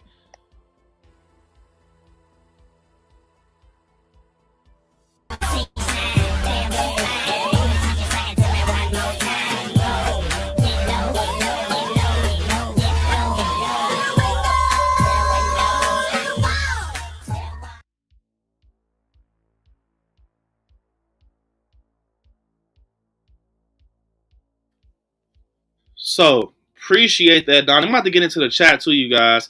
And we just spoke her up. I said, look, Brooke. What's up, Brooke? First off, what is up? We all love Brooke, our good friend, Brooke. But I said, look, I don't see Brooke in the chat, so in memory, let's stab that like button for Brooke. And look, she popped in, guys. What's up, Brooke? I'm so far on the chat.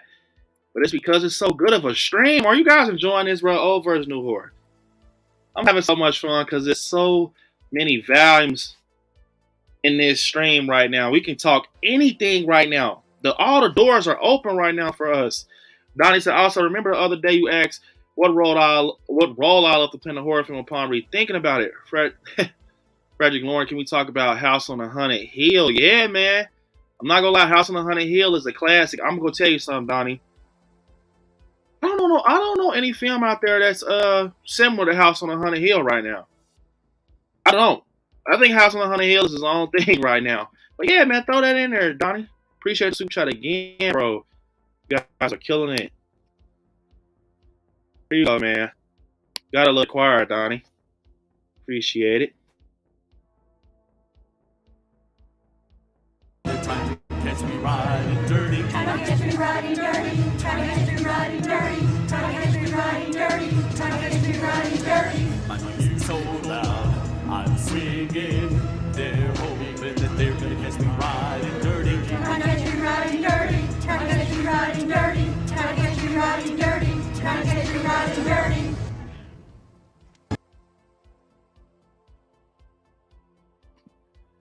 Man, Grandma was really riding dirty, bro. At the end, she's like, trying to catch me riding dirty. Trying to catch me riding dirty. Trying to catch me riding dirty. She wanted us to hear that shit.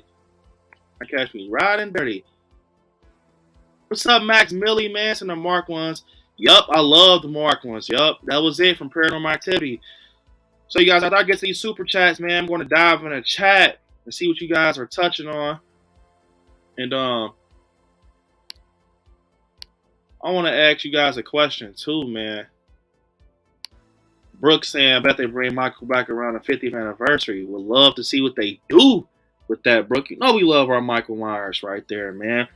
I got Sir James coming in with another 20. He's on fire. I'm loving it. Appreciate it, Trax, man, with the hat and mustache. Appreciate that. Appreciate him. I got Trax is killing it.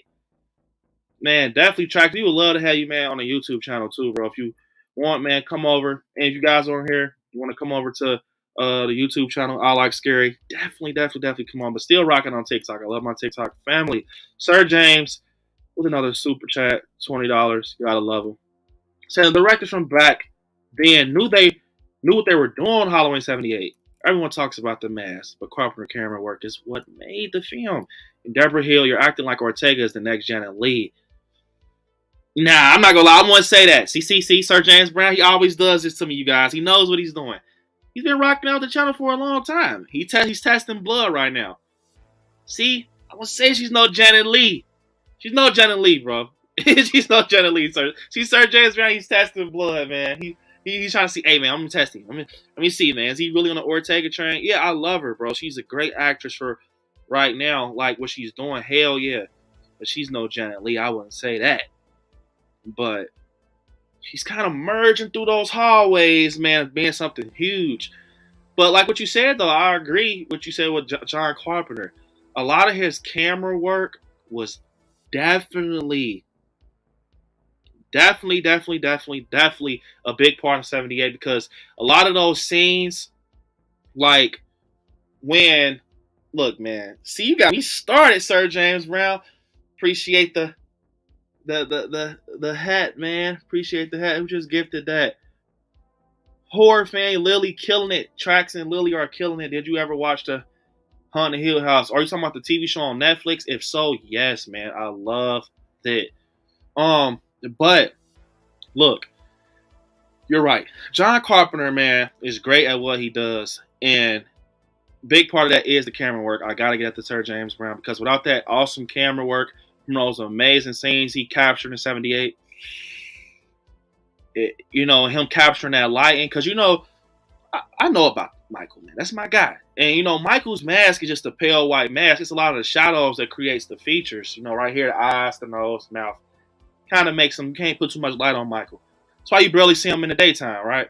But look, and it's not about just the mask with the camera work. Like Sir James Brown said, when you see Laurie get, knocked over the banister, the stairs, right? If you go back and look at that scene, guys, go back and look at that scene. Or Trax, yes, I love Haunted Hill House, man. I love it. For sure. Mike Flanagan, bro. Hell yeah. But,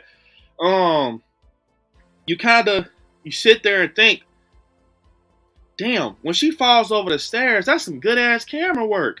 When Michael slices her arm and she falls over, and it's like kind of like he's like kind of trying to lock in on her when she falls, good ass camera work. And like a lot of the shots that he captured was more of like, it's like John Carpenter wanted to see a bit of everything. When you look at Halloween, next time you look at Halloween, look at it with this type of eye. And I noticed it. Like, okay, when Michael's laying down and Laurie's right there crying and shit, he made sure he didn't just get Laurie. He got Laurie. He got Michael. He got the window. He got the frame of the door. And he got some shadow. Bro, he shoots. Yeah, man. Appreciate it. Sent the air dancer. Appreciate that, Trax. My guy showing so much love. But yeah, I really do think that it's what Sir James Brown said, because when he captured those moments through those layers of the camera, like it shows you in that moment they're in the home with no lights. And I think that's why we love John Carpenter doing a Halloween film, because even in Halloween 2, you see a lot of that craziness going on in Haddonfield Hospital. Michael busting through the door, kind of make sure you capture those shadows. Him at the end of the hallway, make sure you get a couple of those doors of the hallway, or let alone a corner of a wall. It's like Wes Craven has a lot of these wide shots where Wes Craven, with his shots, he can get a whole damn block if he wanted to, like a whole street, the way he shoots. It's like Wes Craven shoots with a fucking, like a certain vision where he wants to get a sidewalk and a tree and the top of a house and stuff like that. let alone with John Carpenter. It's like he likes layers in his camera work. Because if you look at a lot of the films he worked on, like 2 and all of that, especially in 70, you can see it so much. It's like layers of where he's shooting, you know. And he likes a lot of those shots where he's following someone and they're like walking, like, you know. It's like it's kind of like they're it's not hovering, but it's like a shoulder length shot. You know what I'm saying? Especially with Lori. I think that it's just, you know, a certain shot that kind of made that film. And I agree with Sir James, man. He's on point tonight. You can't have a Halloween film without that John Carpenter eye. And they're definitely pushing forward with the Scream franchise without Wes Craven, but they only go off of what they know. But Wes Craven, I'm not gonna lie, in Scream 5, we didn't get a lot of those. We didn't get no wide shots for real. You know, no chase scenes for real. So, you know, Wes is, you know, he's not there to do that. But yeah, man, I love what Sir James just put up there, man. Super cool. A guy says she ain't no Janet Leigh. She ain't no Janet Leigh, Sir James Brown.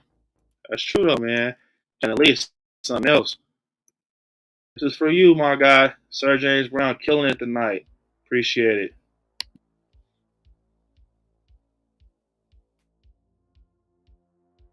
You broke my heart. It's okay. You broke my heart.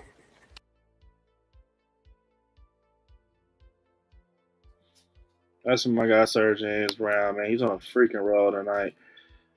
Let me got my guy DJ in the chat. What's up, DJ? What is up, DJ? I got DJ, man, in the chat. Ty said, yes, continue Michael without Lord. Yeah, man, I feel like if you bring Michael back, man, let him take on a different crowd, man. Let him take on a different crowd, man. Like, come on, give him, you know, some college kids or something. Let him terrorize somebody else. I think that's what will make it crazy. I agree, man. And if you guys are having a fucking great time tonight on the old versus new horror live stream, horror and chill special. It's a horror and chill special, guys. Smash that like button. We're at 45 likes. Our goal is 60. We're going to get there, guys. Let's keep pushing. Let's keep putting up the good fight. Brooke saying she love Killer Clowns. Yeah, cult classic. Definitely. My guy Million, always on the ball, saying that 90% of what people call plot holes from editing and filmmakers trusting the audience to understand. 90% of bad claims are fair.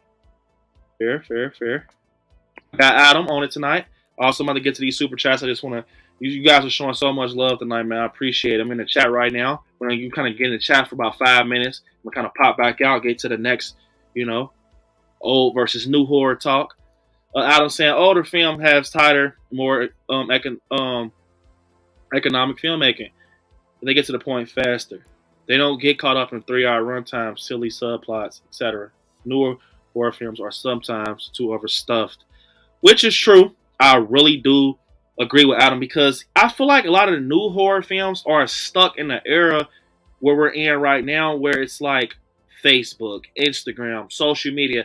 And the reason I say that is because of the fucking new Texas Chainsaw. You're canceled, bro. Yeah, someone tell me in the chat, what the fuck does that mean? Look, I'm up and living in 2023. I'm up and living in 2023. I never heard somebody say you're canceled. And a lot of this shit, man, I'm be honest, is becoming too woke. You know, I'm just being honest. It's too woke, bro. Like, with horror, man, why can't it be like the 97s and 80s? A good story, great characters, great actress, great ending, great score. I feel like we're too focused on what's happening, man. Or, you know, what's going on right now in life with government and stuff like that. You're incorporating that shit in horror. Like, what was that Purge that just came out? Was it the Forever Purge? Or it was one of the Purges, you guys. Now, look, I like the Purge, you know, series. But appreciate it, Lily, again. And Mike, let me see. Mike Honest, appreciate it. But what was the name of that purge? That it wasn't the Forever Purge. It was one of the ones where they were like government as hell, bro. Like, listen to me. And this is the thick ass line between, this is what separates 70s, 80s, and 90s horrors from what we got going right now. Seriously, this is the big ass line between it. And appreciate it, Big 1406 for liking it live. But look, horror is too woke, bro. I'm gonna tell you the truth. If you don't like what I'm saying, you guys, I'm sorry. I'm just, look, everything here I gotta tell you the truth. Because if I don't tell you the truth, you're never gonna trust me. But I feel like it's too woke. I see government shit on TV, my cell phone, my computer all the time. I don't even want to talk about the government shit right now, to be honest. We're talking horror, we're having fun. I don't remind, because I feel like when you guys come to my stream, it's supposed to be a fun time. I should not remind you about what the fuck is going on in the world right now, because it's an escape, right? And this is going to kind of play into the play with what I'm about to say. I feel like when I see my horror films, right, it's an escape. I watch horror for an escape, a good time, and to have fun. I don't watch horror to learn about a president or some shit that's going on in life, government. Kevin Williams' new film, I'm not going to say what it's about because YouTube's on different shit now, but the movie's Sick. If you haven't seen Sick, go check it out. It's a good film, but it's too fucking, I mean, it's too much, bro. Like, I feel like, why is not horror focusing around the villain, the final girl, the plot, the story? When I watch horror, I do this to escape and watch the movie. I don't want to know about what's going on in life. I see enough of that shit when I leave the theater, when I go home. You know what I'm saying? It's an escape, man. Like, and I feel like a lot of these films are starting to force that woke shit in these films. And it's like, that's why I feel like we like the older films. Because the older films, life was great. Life was good. It was fluid. You know, I'll take the bad shit we had in the 90s and all of that early 2000s. Give me that shit, because the shit that's going on right now, I don't even want to talk about it. But all the politics and shit getting stuffed in films, I remember, and you guys, I know you guys know what I'm talking about. When they were talking about Halloween Ends, right? They said that Michael Myers was going to have the fucking mask disease. Look, it's not literally called the mask disease, but you know what I'm saying? I just can't say it because YouTube's on different shit. The vid. They said Michael was going to have the vid, and Halloween Ends was going to take place in that time. Bro, I'm going to tell you something. If I would have went to the theater and I would have seen fucking Michael Myers die from I would have been pissed because, buddy, leave that shit at home. Leave it at home, man. And that's why I loved kind of what Adam said. I just feel like that's why a lot of the newer horror films fall short. And I'm not saying that they're not good, because I got a lot of cool new horror films that I enjoy. But look, this should tell you something. And I know you guys agree with me. Lily said, horror movies are my escape from the real world. Yes, Lily. Yes. 110% I agree with you. It's my escape. It's my getaway. It's my temporary vacation from life. I go lock in my room. The wife too, man. We lock in our room with, and rock out with our son and watch horror movies and chill, because it's an escape, bro. You get to submit yourself into another world for a while.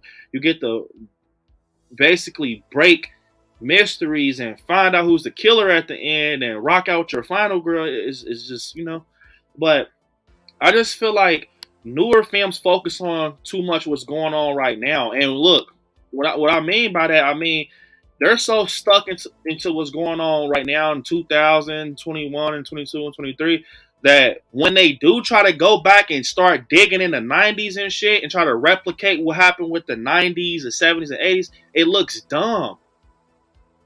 Like, you know what I'm saying? If that makes sense. Like, it's like, no, just stay where you're at. Don't do that. Like, you know what I'm saying? It's like, don't do that. I really do think that that's where we get stuck at with new horror. Oh, we got Chunky. Oh my God, the chat just jumped. Oh, we got Chunky in the chat saying my Chunky saying, hi everyone, just popping in to give my love and support before sleep. I was really tired. Been watching Vendetta, which I absolutely love. Definitely, Chunky, I appreciate you. Definitely pop in and rock out. I know it is, late where you are, but I definitely appreciate it. Appreciate it. Gotta love Chunky. Two boys that smash a like, and let's get it to 50. Definitely, guys, stab that like button. Like I said, Wayne said I love her singing. Man, that's exclusive right there. Don't want to have me get on my Miley Cyrus on this, man. HX, MX, CX, DX. Appreciate the super chat, Sam. I always wanted a Stephen King Sleepwalkers remake. I feel like the lore of those creatures would be interesting to dive in and clean up. But some of the goofy stuff, side note, name pronounced Homicide. Oh, so that's different. That's cool. I like that, man. Homicide. That's cool. My dumb ass is over here making riddles and shit with your name, man. Hell yeah, I appreciate the super chat. And yes, man, a Sleepwalkers remake will be crazy. That's what I'm saying, though. But with a film like that, Homicide, look, let me tell you, it's going to be hard. Some films is hard to capture, and I think Sleepwalkers is one of them because of the look of the creatures. And it takes a great effects artist to pull some shit off like that. Chris Nelson. But, yeah, I definitely think that that would be a crazy one to do. Crazy, man. Stephen King has some hits out there, man. Like Misery. I was watching that, like, man, like I told you, I was watching Misery a few days ago. Annie Wilkes, Paul, man. And it was just like, I cannot ever see them remaking nothing like this. Like, bro, Kathy Bates as Annie Wilkes. Who could play Annie Wilkes in Misery, bro? She bodied that, man. She fucking bodied that shit, bro. I'm like, I would love to see someone try to take that on, but it's so golden of a movie. It's like, leave that shit alone, man. And I feel like what's going on right now with horror, it feels like they're picking up the films that don't need to be touched. Like The Exorcist is perfectly fine. Linda Blair killed The Exorcist. Linda Blair is one of those, actress where she got very lucky, playing the role of Reagan and being able to capture that awesome role. And I feel like Exorcist is one of those films that doesn't need to be touched. Touch something like, something different, man. Like, that needs to be remade. Why are you touching like The Exorcist, bro? That is perfect. It's one of the best horror films out there. One of the scariest. But it's my opinion, man. Let me see what I got from my guy Homicide. Appreciate it.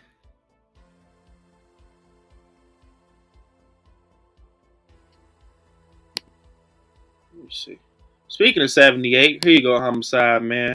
Appreciate the super chat, man. And yeah, man, that Sleepwalkers remake. No. You don't know what death is.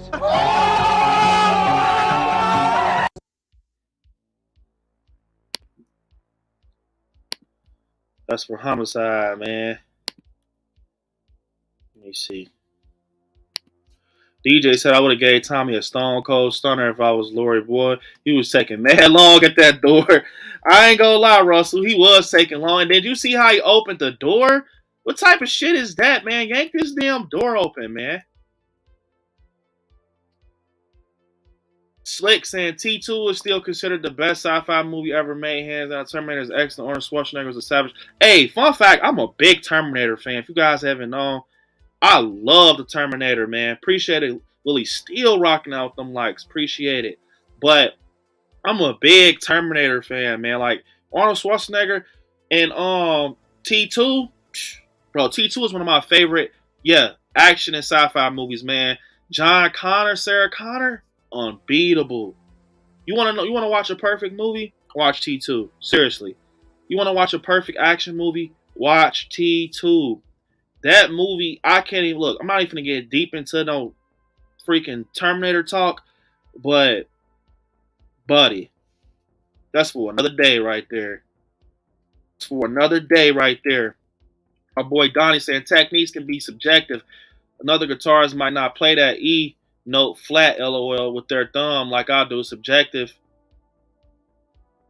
Let me see. I mean, neither way is wrong, and sure, it only applies to certain things. Yeah, I see what you're trying to do. You're Donnie, like basic comparing techniques and everything.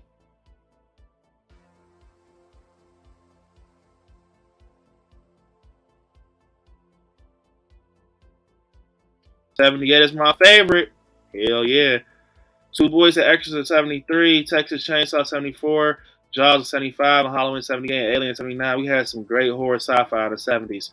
So you guys comment down below if you can pick a horror movie to be remade.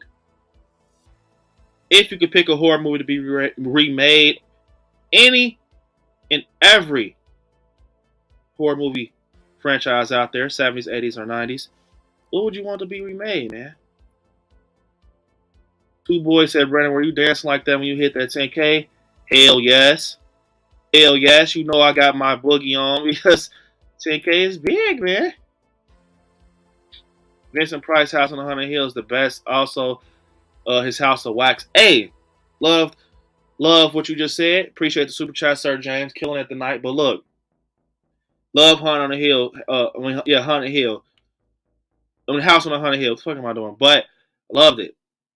Bro, House of Wax? Yes. Man, do I got some House of Wax fans in the chat? Bro, that's one horror movie that I don't hear too much about. Bro, I love House of Wax, man. Bro, just the whole concept of that is so... It's just so horror. That shit is so horror. Bro, like, I love House of Wax. Seriously, I remember just watching that all the way to the point where they get to the house and he's peeling the guy's face and his fucking skin comes off. Bro, remember that part in House of Wax where he actually puts the guy in the wax and like yes he's digging and everything and we kind of find out that some of these motherfuckers are like dead bodies. Ooh. House of Wax, boy. Hey, seriously, I really do, Sir James Brown. I love House of Wax. We're talking old and new horror. House of Wax is one of my favorites, bro. Like, and the reason I like House of Wax, right, was because it was more like a slasher with like a mystery behind it. And it was like, you know, got the college kids going out there, they're camping out, got a little bit of Friday 13th in there. And the final act was crazy. The story, the reveal. And man, when you just find out what the fuck is going on in this little town. And I'm like, hey, you know what, Sir James? I might just watch House of Wax tonight. I might watch House of Wax tonight for real. Appreciate the pizza sent on TikTok tracks, and I appreciate that cat. My guy killing it. But man, I might watch House of Wax tonight. Man, that shit was good, bro. All the way to the point. What was that one guy's name who played it? He was on. Was he on not High School Musical? He played on like Coach Carter. He did a good job, man. He did a good job. I feel like, bro, good, man. I feel like both House of Wax is good. You know, Vincent Price House of Wax, you know, was good, and the one, you know, when they got kind of, but it was either way they were both good. I feel like. Sir James said Vincent Price House. I'm just making sure, but yeah, appreciate it, man. You got me thinking about it. Got me thinking about that, man.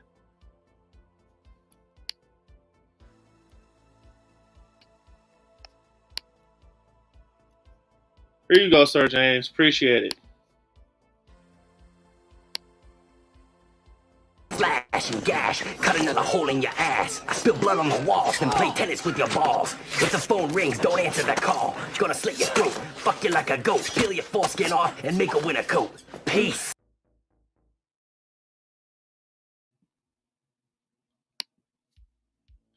That's my guy, Sir James. But man, you guys remember like Hills Have Eyes and did you like Cabin in the Woods? Hell yeah, Trax. You gotta love Cabin in the Woods, man. For sure, you gotta love Cabin in the Woods. But you guys remember Wrong Turn and Hills Have Eyes? Are you guys fans of those? Man, I'm not gonna lie. Hills Have Eyes and Wrong Turn. Which one did you guys prefer? Man, Hills Have Eyes used to be creepy, but it was something about the Wrong Turns, man. Wrong Turns. What's his name? Three Finger? Creepy as hell. Like, it just made you never want to go camping. It made you never want to take a road trip. And it was just creepy as hell, man. Like, And there used to be a lot of them. A Wrong Turn. There used to be a shitload of them. You know, and they were just like, they looked at so creepy. And let me tell you something. The first one was off the fucking chain, bro. When they were hiding and they were all out there and they were dragging bodies. But sometimes, you know, some of them kind of took a U-turn. But the first one though was solid. And I want to say, was it the fourth one? The fourth one, when they were in the hospital, they got the guy that looks like Matthew Lillard in there. Bro, that shit was great. I really enjoyed Wrong Turn. But I feel like sometimes though with Hills Have Eyes, that shit got too rocky for me, man. I'm not gonna talk about it, but I'm like, man, you guys are tripping. It was scary as hell. It was definitely scary. Sir James with another super chat said, when I met Crawford, he told me the less money you have, the more creativity you have. That is true.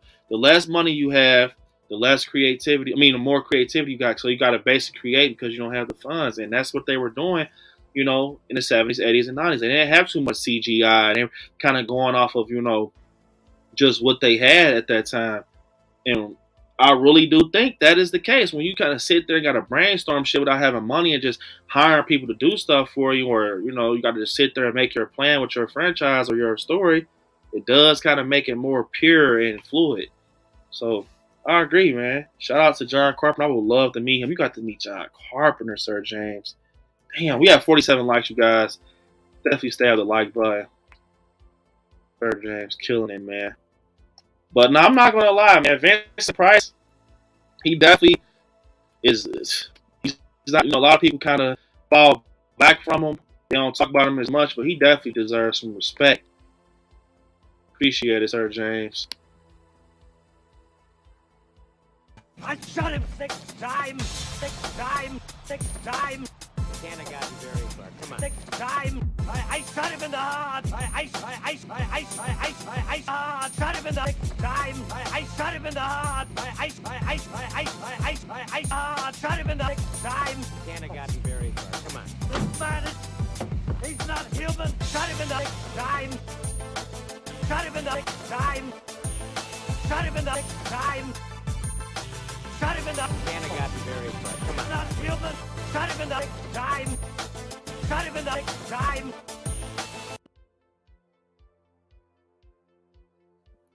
One thing I will say though, man, you know, this is old versus new horror. I think we've been doing a good job so far.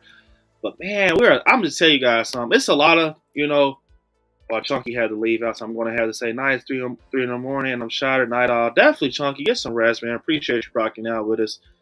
But one thing I want to say, I'm going to get to this super chat my guy, 2 Boys sent.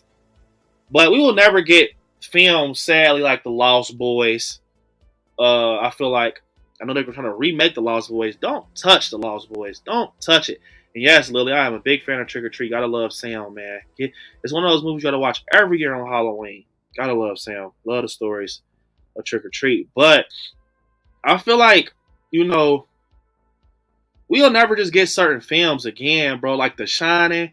They try to do some shit with Dr. Sleep. I hated it. I slept my ass in the theater. I slept all right. Come on, Dr. Sleep. I slept all right. But I just feel like it will never get them films, seriously. Like The Exorcist, The Lost Boys. And, you know, it's old versus new horror. And I'm going to tell you the truth. You guys comment down below. What do you think was the best time to be a horror fan? You can't pick 2, you know, eras. You got to pick one. Which one was the strongest? Oh, yeah. Wasn't a fan of Dr. Sleep. See? Yup, Lily. I did not like it. I remember seeing a trailer and they're like, oh, shit, they about to go, you know, go deep into the Overlook Hotel. Bullshit. I fell asleep. But, yeah, I just, you know, I don't know. Films are just not the same no more. And we're talking old versus new horror. Which era you think was the strongest? Like, you got the 70s, you got the 80s, you got the 90s, 2000s, now. But I feel like, you know, to be honest, we'll just never get a lot of those films that we're looking for. You're going to drive yourself crazy trying to get them. You know, we won't get that Lost Boys. We won't get that, you know, 78 fully. You know, the closest I think we got to 78 was 2018. Scream, I'm sorry. You know, Scream 6 was good, but it's just something about Scream 96. But Scream 6 is definitely reaching like, hey, come here, I'm there. But Scream 6 is good. But we just will never get those films due to, you know, the creativity they had back in the 70s, 80s, and 90s, and it was the creation of the franchise. And I feel like that's why we love them, to be honest. It was the way it was just created. It was the beginning of the race, if that makes sense. I feel like Halloween 78, Scream, Friday, Nightmare, they were all just, it was just the beginning of the race for horror. And we're going to always hold tight to those films because that's where it all started. And, you know, sometimes you can get something once, you'll never get it again. Like you can get magic in a bottle and you can get lucky and have it for the time being. You'll never get it again. That's how those films are. It's over. You know, I'm sorry. I don't see no one bodying a movie like Scream 96. I don't see no one bodying a movie like 78. I mean, you can try. You know, you can pay, you know, homage and do Black Phone and do these Megan to homage to Chucky and shit like that. And I'm not taking nothing away from these new films because they're great for their time. That's the thing. I feel like another thing, I'm gonna get some respect. I'm gonna get on to the super chat, my boy Two Boys. But it's like the horror films that we're getting right now, I will say it's good for its time. I would say it's good for its time, but the thing with 70s, 80s, and 90s horror, it was good before its time because we didn't have anything. We had Psycho and, you know, all of this shit. Texas Chainsaw Man. Texas Chainsaw Massacre was technically like the first, you know, horror film. Nicole, hell yeah, got the same shirt. Gotta love Halloween. But yeah, I feel like, you know, that's just the truth. So I don't think we'll ever get that.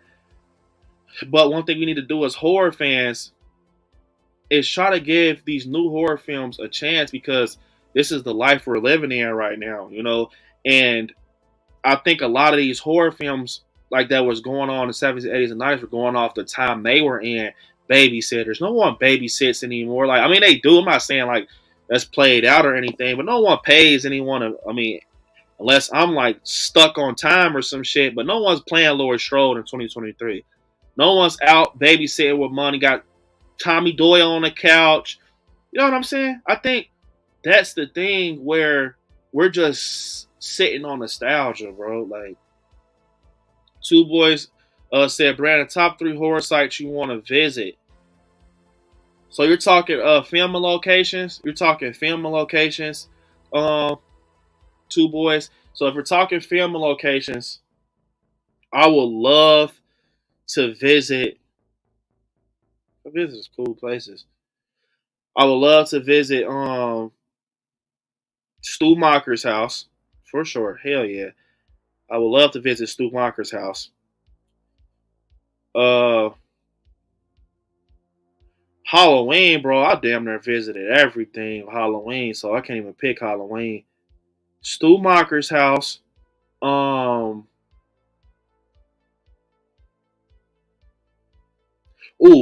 I would love to go to room 237 from The Shining. I would love to go to the Overlook Hotel and just spend a night in that room. I would love to just vlog that whole room. Overlook Hotel, room 237. Hell fucking yeah, The Shining. I would love to just go into the Overlook Hotel. So the Overlook Hotel, Stu Macher's house. And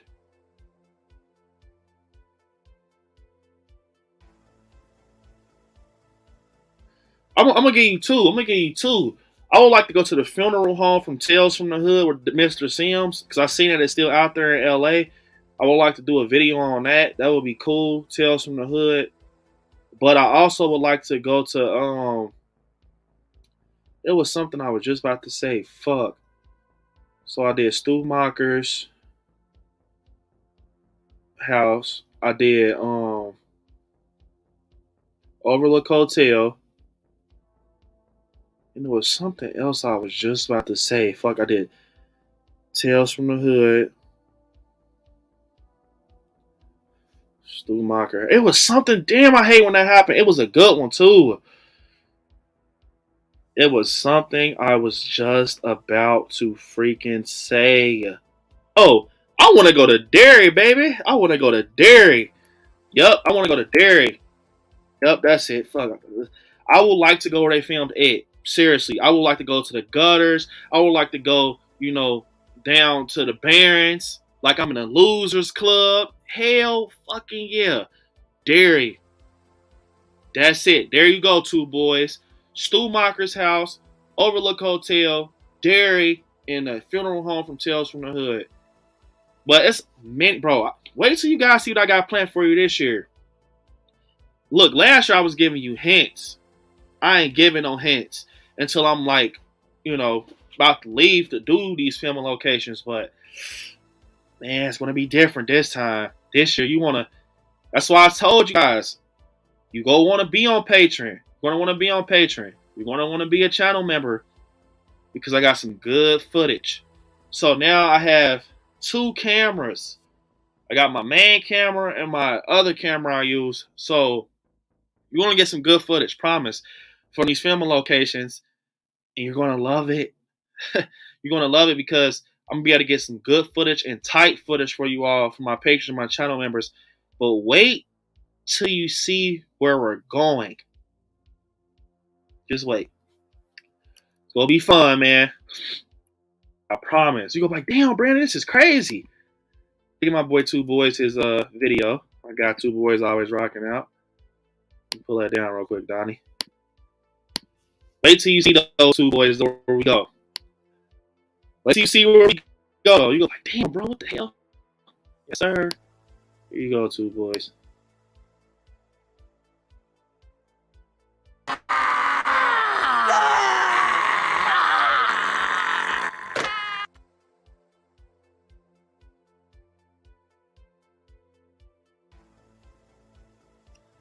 That's from my guy Two Boys, man.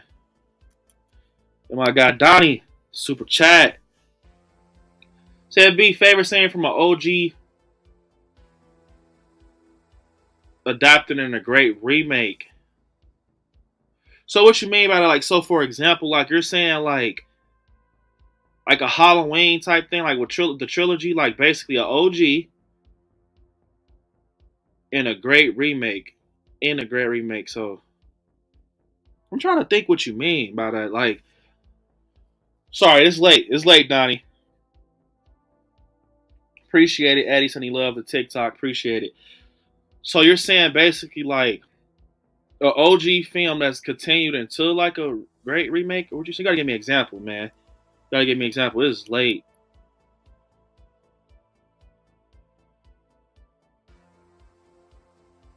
His favorite scene. Come on.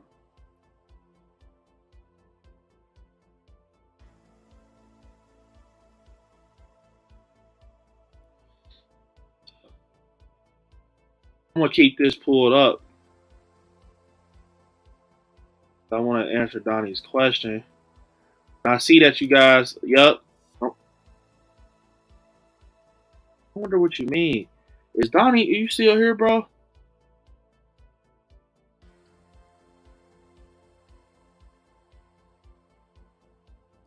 Your favorite scene from OG.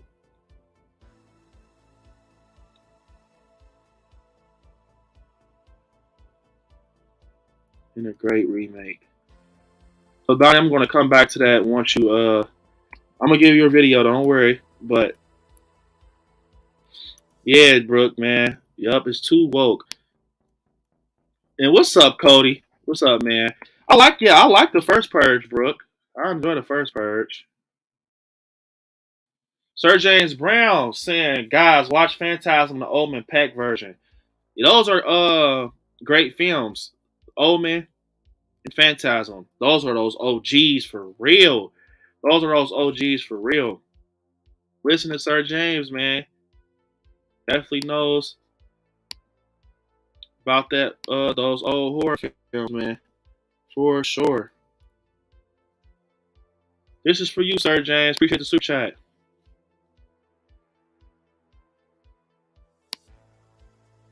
Plain shoes. Would you like a drink?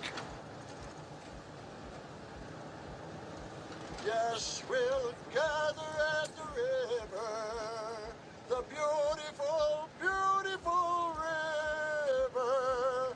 Gather with the saints at the river.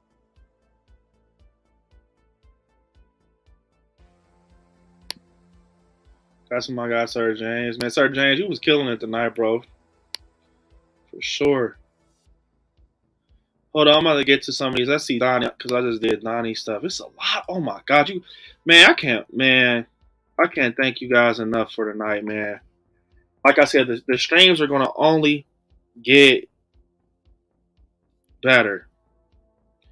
Donnie said, "Hey B, my bad, I mistyped. I meant like your favorite scene from an OG that in the remake they did the scene perfectly, like they did it justice. Hopefully that makes more sense. My bad. It's all right. So basically, okay, I see what you're saying. Like, okay, the best scene. That's a good one right there.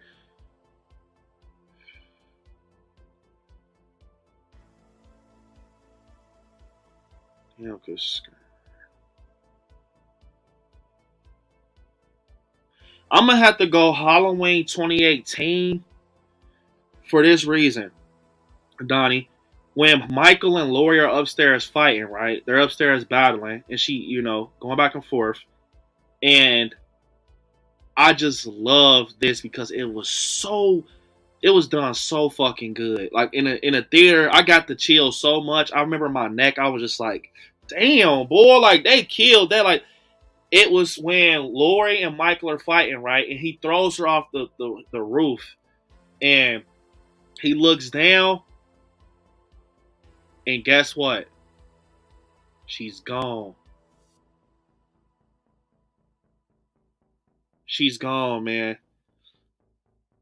And I think that when they did that, it was just done perfectly, bro.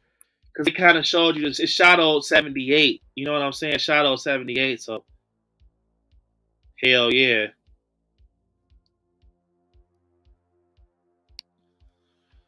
Sir James said, I ditched school to watch T2 at the Chinese theater. I was in the 9th grade. Also saw the Terminator at the drive-in in 85 and Aliens in 86. Blew my mind. So, Donnie, I'm going to give you your video with Sir James. Don't worry.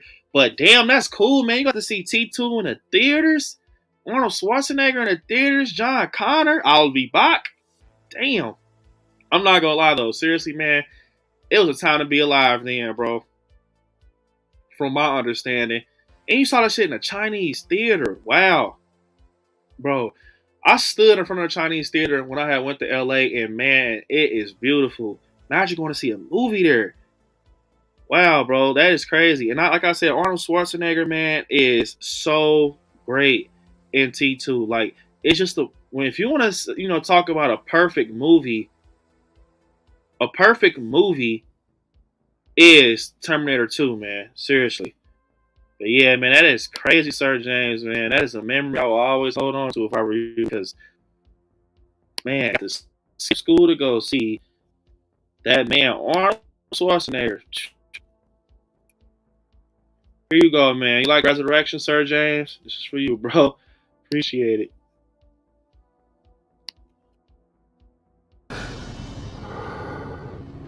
So you want to be on Dangertainment? Let's see what you got.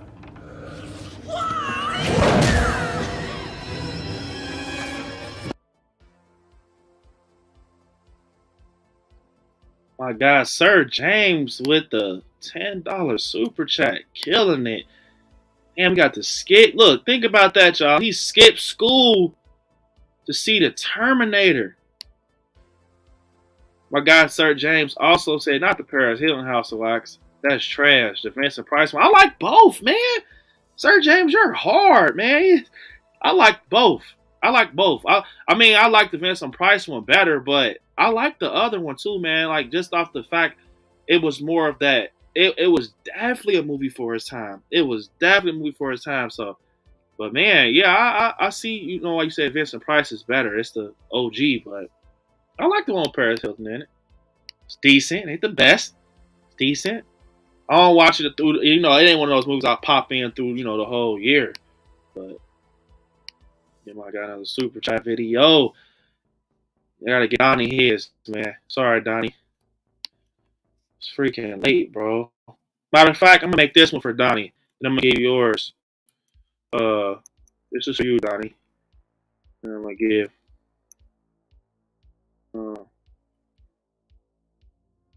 Just for you, Donnie. I'm gonna give Sir James his. He played one. He played pogo on his lawn.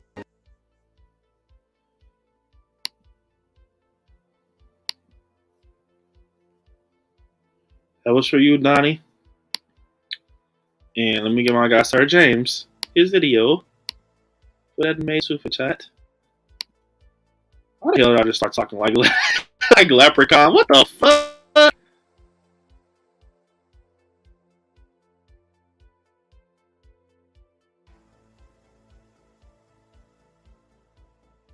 Sir James, man. Treated to death tonight. You don't know what death is.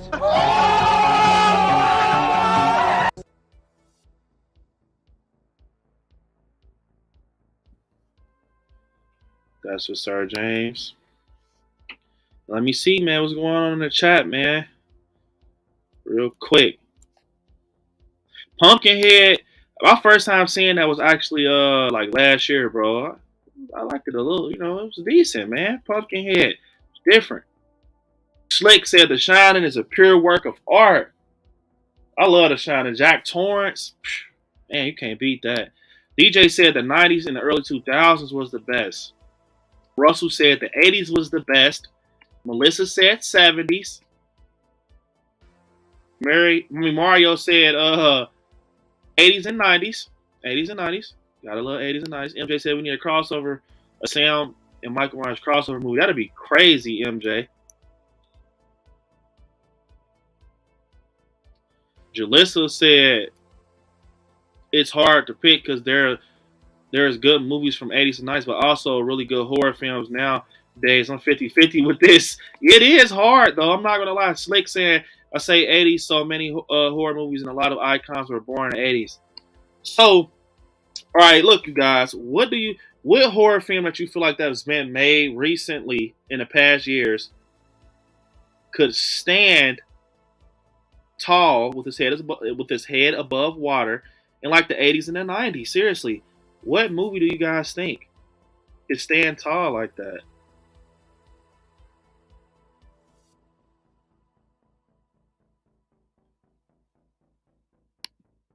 Sir James said Scream 6 would have been great in the cast Ortega Salsa than Ortega the actress. What? I don't get what you're saying. Is it because she's like Latina? Sir James, you really hate Ortega, man. She's great, bro. What's going on? Ortega is great, bro. I'm going to give your ass the choir again, Sir James.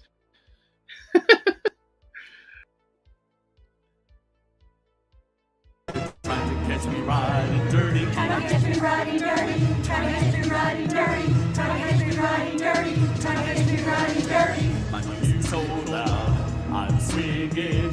They're hoping that they're gonna catch me riding dirty. Trying to catch me riding dirty. Trying to catch me riding dirty. Trying to catch me riding dirty. Trying to catch me riding dirty.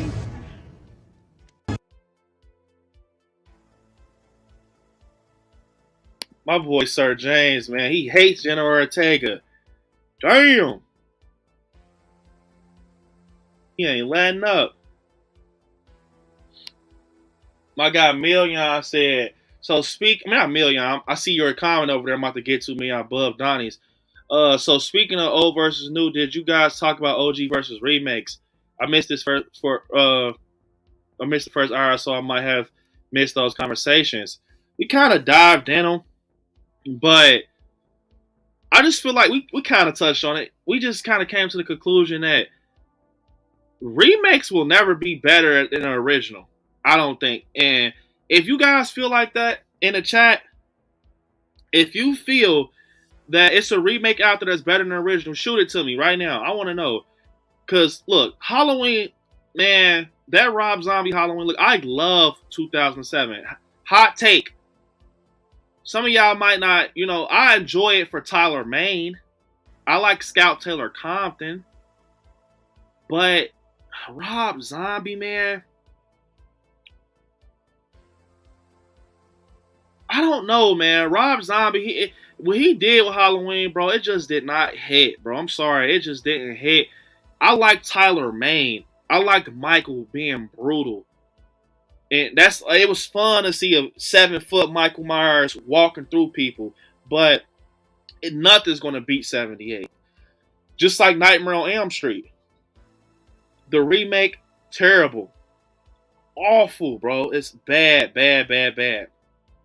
But it's like, I don't know, man. Like they were trying to take a risk, but they did not have the tools to make a Nightmare on Elm Street movie. I'm sorry. That guy, he tried. I'm not taking nothing from an actor because actors work very hard, but it just did not hit, man. I'm sorry.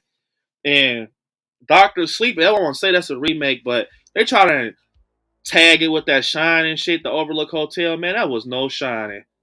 Man, look. Quick story, guys. Quick story. So, and Million, I seen your comment. Yes, I would love to go to the actual house they filmed The Exorcist at with those stairs. Man, hell yes. I'm a big Exorcist fan, bro. I love Linda Blair. But look, I remember me and Monica went to go see the wife. We went to go see Doctor Sleep, right? Because we seen the trailer and we seen Danny. I'm like, oh shit, bro, this is gonna be some shit connected with The Shining. You know, Doctor Sleep, Stephen King, you know, the book and everything. I'm like, oh yeah, they're gonna go good with this. So I'm excited. I'm like, bro, this is gonna be good. So we went to Cinemark, right? Quick story. I'm gonna get back in the chat. And we were in a theater, and I swear, bro, I thought I was fucking tripping. Bro, I swear, I'm trying to step, my eyes are literally like this. I'm like, bro, did they name this motherfucking movie Doctor Sleep because it makes you sleepy? Like, seriously. Like, you know when you're, like, batshit tired and your eyes is, like, burning? I'm like, yeah, this cannot be a movie right now. And I never made it past the part where Danny is in that room upstairs in the attic. Swear, pass out every time. Look, so we went, right? I fell asleep and Monica kept elbowing me. And she was like, bro, if you keep falling asleep, I'm leaving. Like, I'm not going to sit here and watch this movie by myself. So I'm like, nah. And I was like, fuck, man, I'm trying. Like, it was to the point I usually have my leg. Look, I usually have my leg rest out in the theater. I'll be chilling out, man, in the theater, bro. We got recliner seats. You guys, comment down below if your theater got recliner seats, man. That's the best way. But I was in the theater, right? And I was like, man, why the fuck I keep falling asleep on this? And it was to the point, Monica, I looked over, I had woke up. It was like, yeah, he was in the attic or whatever. No. Yeah, he was in the attic or whatever. It had the shit on the walls. And I looked over, I'm like, bro, Monica, bro, like, we fell asleep. She's like, bro, you trying to go home? We go home, y'all. We go home, right? And we went, we went home, and then we tried to watch it again on the TV. We tried to go home and watch it again on the TV. And this was like weeks later or a month later or some shit. Like months later when it came out, I'm like, bro, we're going to try again. Because people are like, hey, Dr. Sleep was good. It was good as hell. I'm like, all right. Guess what, y'all? I bullshit you not. Why we fall asleep on the same part again? True story. I'm like, oh, yeah. Dr. Sleep is a no for me. I'm sorry. I just can't get into it. I saw what they try to do. I had watched. Look, only way I got a little bit through Dr. Sleep was I had watched some stuff on YouTube where they were like, because I wanted to see the part with the Overlook Hotel, man. What y'all gonna do? Y'all gonna kind of flash the Grady twins or something? No. Man, that shit, it was too different. That's what I was just telling y'all, bro. Like, they make it too, I don't know, it's like Midsommar and like all that Malignant and all. Come on, man.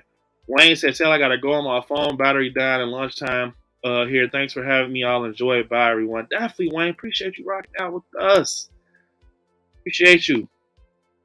Got Terry saying, what's up, Terry? Terry, I'm at work still tuning my brother's stream. Hammer that like button, y'all. 100 likes. Appreciate it, Terry. Appreciate it. What's up, Chicago, man? Hope everything is all right. Hope everything's all right. Yes, Brooke. The beautiful, beautiful river. Gather with the saints at the red. Bro, Dr. Loomis looked at him like, this, I just got in the car with the fucking maniac. I mean, gave his ass a ride. He didn't have to give him a ride. Oh my God. What? So, okay, we talking old, right? It's not every day we be kind of, diving into old, deep old horror films. Man, what you guys think about Stephen King's Cat Eye, Thinner, Stephen King's, Misery, Riding the Bullet? Bro, those are classics right there. What do you, man? Like, those are classics. Christine, The Fog, Terror Train, Ghost Ship. What you guys know about Ghost Ship? Man, like, bro, there's some classics out there, man. And they're trying to, bro, like, you can't capture those movies like that. You just can't capture them. Sorry, bro.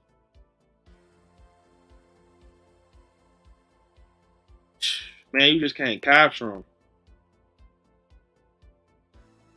Hey, I like Total Recall too, Slick. Yup. That movie was disturbing, though. Oh, my God.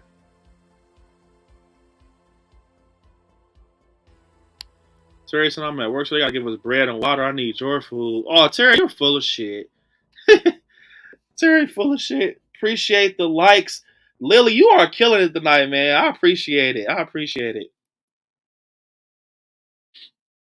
And yeah, Lily, I don't know if you just rock out on TikTok. Monty told me you were a big horror fan, but man, one of these days, if you want to, come over on to the YouTube. My supporters on YouTube, but definitely rock out with you because, like I said, man, I know you a big horror fan. I caught you at Horror Hound. You got to meet Matthew and Skeet. Hell yeah. Sir said, I have a lot of movies, a lot of movie memories. One day, if I'm a guest on your channel, I'll share it. Hey, Sir James, bro, seriously, like I said, I'm trying to incorporate, like, okay, with certain packages, with my channel memberships, I will definitely like to start getting supporters on for like crazy streams, how we just did the 10K celebration, and then before that we did the Scream 6. Like, I love talking to you guys, so definitely, Sir James, I would love to get you on here, man, one of these days. You share some of these crazy ass stories, meeting John Carpenter and sneaking in, skipping school for T2, man. That's crazy. So here you go, Sir James. Give you some Halloween too. Appreciate it.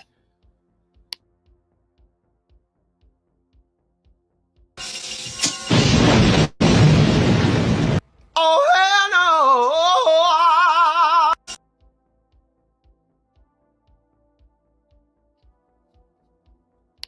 Is a lot. Let me see. All right, make it show. I'm trying to get caught up. I'm getting caught up on the chat. What's up, Katrina? Dyson. Dr. Sleep was a movie that was longer than it had to be. So I'm guessing. First off, it looks like you're new here, Katrina. We always, like rocking out with new members of the channel. If you're enjoying the stream, definitely think about subscribing to the channel. I would definitely appreciate it. I would love to see you in the chat again, rocking out with us. We do this every Tuesday and Thursday, but I did it on Friday because I had plans, but we usually just do it every Tuesday and Tuesday and Thursday. But yeah, so if you enjoyed this, definitely consider subscribing. But she said Dr. Sleep was a movie that was longer than it had to be. I agree with you, Katrina. I ain't gonna lie. Like I said, obviously, you got lucky and made it through the film. I fell asleep. I fell asleep. I couldn't make it. It was boring as hell. Y'all trying to incorporate The Shining in that movie. That movie was whack. That movie was shitty, man. I'm sorry. And like I said, bro, I just got to be honest. She said it was interesting. See, it's people like Katrina. It's people like Katrina that makes me want to dive in that shit again and take a nap. Because seriously, though, I want to see the full experience. I want to catch the full experience of Dr. Sleep. But it puts me to sleep. Seriously, like, bro, I want to see it because the book and everything, but it's just, man, the parts just make you bored. But she said it's interesting, and the little girl, she definitely, in my opinion, kind of made it interesting. I saw it through YouTube. That I'm like, damn, it makes me want to watch it. And I saw like a scene where they were like sucking a soul out of someone like on a beach or some shit, like a coat. And they were trying to say like The Shining was like, oh my god. I gotta probably, I don't know, man. Theory said Dr. Sleep gets really good if you stick through the boring part. See, y'all making me. Ty said Dr. Sleep is cool. I'm not a fan of the ending, though. So, you guys in the chat, comment down below. Should I try to rewatch Dr. Sleep? Like, be serious. Yeah, because I'm starting to see, like, like, you guys always recommend movies to me. I'm down to watch new movies, new horror films, but should I? I want to see, Katrina saying it's interesting, and Terry can't think of any. Mario said, Katrina said me either, but got a bit weird. Yeah, I've seen some of those scenes, Katrina, man. It's definitely weird. The Shining time while Dr. Sleep was really good towards the end. Yeah, that's the part I kind of try to dive into. Yes, bro. 1408. I love 1408. If you guys haven't seen 1408, man, I loved it, bro. Like, so good, so good of a movie. But yeah, like I said, Riding a Bullet, Silver Bullet, Stephen King's Cat Eye. Have you guys ever seen John Carpenter's? Look, y'all ain't ready for this talk. Yeah, Nicole, 1408 was good as fuck. I'm gonna say exactly what Nicole said on TikTok because I love 1408. 1408, we gotta do a watch party. Would you guys be down for a 1408 watch party? And if I do that watch party, I'm doing that public. Yes, Lily agreed. 1408, bro. That was, oh my god, top tier horror film. And Lily also said I'll be down and out next week, so I'll be waiting for your live. Definitely, man. Appreciate that I got you, rocking out with the I Like Scary Family, Lily. Man, Nicole, same to you. If you want to be in on a watch party and stuff, come over to my channel on I Like Scary on YouTube, but still rocking on TikTok if you want. But definitely come over because, man, it's looking like, hey, first off, 1408. We talking now. We getting lit up with the 1408. But what y'all know about John Carpenter's body bags? What y'all know about that? I Like Scary. Seriously, tell me. What y'all know about John Carpenter? We talk 78. We talk Chris. We talk all these other horror films. What y'all know about John Carpenter's body bags, guys? It's so damn underrated. Like, when you want to talk underrated, John Carpenter's body bags is so underrated. I love John Carpenter's body bags. Like, it's so good, from the morgue and how the stories and shit go. Oh, it was Creep Show, bro. It was like that Creep Show. It was like Creep Show on crack. Like, for real, I'm gonna tell y'all straight up. That was like Creep Show on crack, bro. Like, I'm like, hey, John Carpenter had me convinced in that. And then the stories they had in John Carpenter's body bags was so unsettling for me. Bro, you guys remember the guy who had the hair and shit growing out his face? Bro, look, it's a lot of things I don't mess around with, right? I don't like folks. See, I'm itching this shit right now, like phobia. When he's pulling, I'm like, oh my. It was so good. I love John Carpenter's body bags. And that's, bro, we got some watch parties, bro. Don't worry, we got some watch parties. But Tyler, you got me started with that 1408. And one thing I like about 1408, man, was that when, okay, you're watching this movie. This movie actually makes you think that you're on some shit. And what I mean by that, if you've seen 1408, you know exactly what I mean. From the moment he goes into the hotel room and this shit kicks up, it's like this all happened in a hotel room. When you think about that, in 1408, all this shit happened in a hotel room. And he went through so many layers in 1408. I felt like I was right there in the room with him, bro. Man, you guys remember that scene in 1408 when what's that when some like the motherfucker ran and jumped off the was it not the window? Was it the window or was it like a balcony, bro? I'm like, bro, what the and then it just jacks up your mental when you watch 1408. And it's a lot of films out there that kind of don't mess with the brain for me.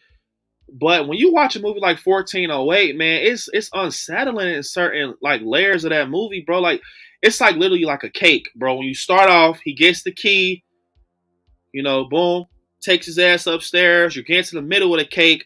It's like, man, what's up, bro? What's going on? This boy done laid down in the damn tub, and it's very creepy. 1408 is one of those films that will forever have great rewatch value. And it was good. It was done good. I remember what's crazy with 1408. I remember when it first came out, bro. I swear, like, damn, Samuel Jackson? Yeah, they got Samuel L in this? And I remember going to see it. It was a long time ago, too. Like, and I was young, for real. And I just remember, like, man, this movie was crazy as hell. Like, bro, it was cold. It went from being cold as hell in this room to him seeing shit, to him playing a tape recorder, to him damn near about to jump off the, like, I don't want to say it on here, but it was, like, crazy when you think about that. It's not too many movies out here that does that. Nicole said, yeah, 1408 messed with my head. Yup. Michael, my guy Michael in the back. Gotta love Michael. But yeah, man. Damn, this got me hyped, bro. Let me see. Brooke said, I dig TCM 2003 makes remake better than the OG. I agree. I do like the remake of Texas Chainsaw. Now, look, let me tell you something, you guys. See, look. If you're enjoying the stream, let me know in the chat. Let me know I'm doing my job. You know, appreciate. I'm not even going to call you guys supporters, man. I'm rocking out with my friends, man. For real, man. I'm rocking out with you guys tonight on a Friday. Can we just look? 2 seconds. We're rocking out like this. Look on TikTok, 12.7K likes. On here, we're fucking having a party on YouTube in the chat. We're about to hit our goal on the likes. On a Friday, you guys could be out going to watch Mario or some shit. By the way, I heard Mario was decent. You guys could be out rocking out the family or something. We got Easter this weekend, but y'all rocking out with me on a Friday, man. That means a lot. So if you guys are enjoying this, man, I definitely appreciate you guys, man. Like time just flew.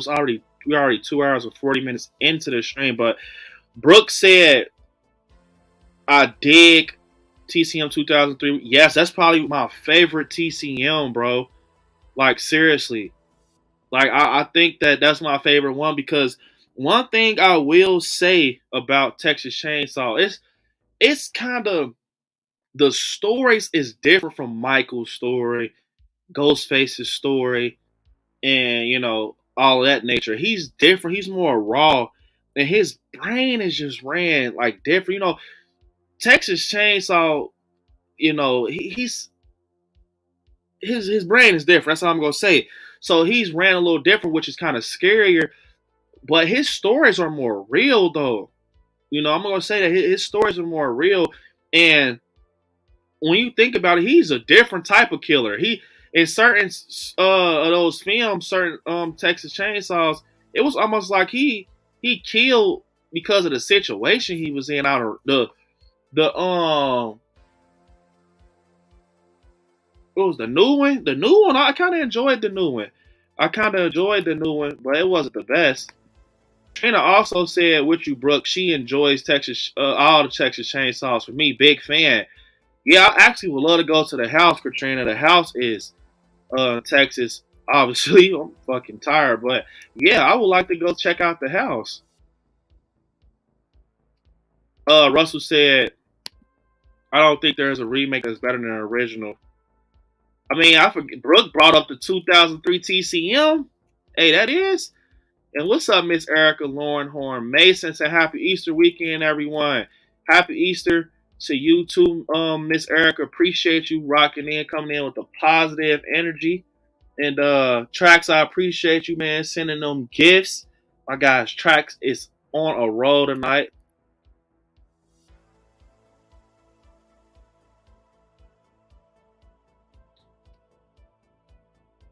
Ant-Man said, hey, broski. What's up, Ant-Man? What's up? Miss Erica said, Dr. Sleep was awful. Hey, hold up. I just seen an awesome comment. Monster Squad. Yes, Mario. You gotta love Monster Squad. You gotta love Monster Squad because it's one of those films for its own time. Monster Squad. I agree, Mario. Y'all, come on, man.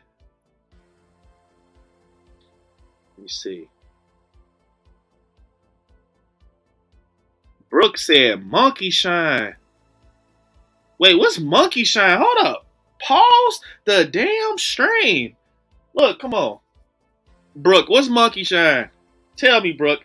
Brooke's always putting us on and stuff, guys. Hold up, man. Brooke said Monkey Shine. What's Monkey Shine, Brooke? Tell me, please. I'm going to be looking out for that. Melissa said bats or Monkey Shine. So, Melissa, you know about Monkey Shine, too. What is this? What is this? Katrina said Misery was a work of art. Hey, let me tell you something.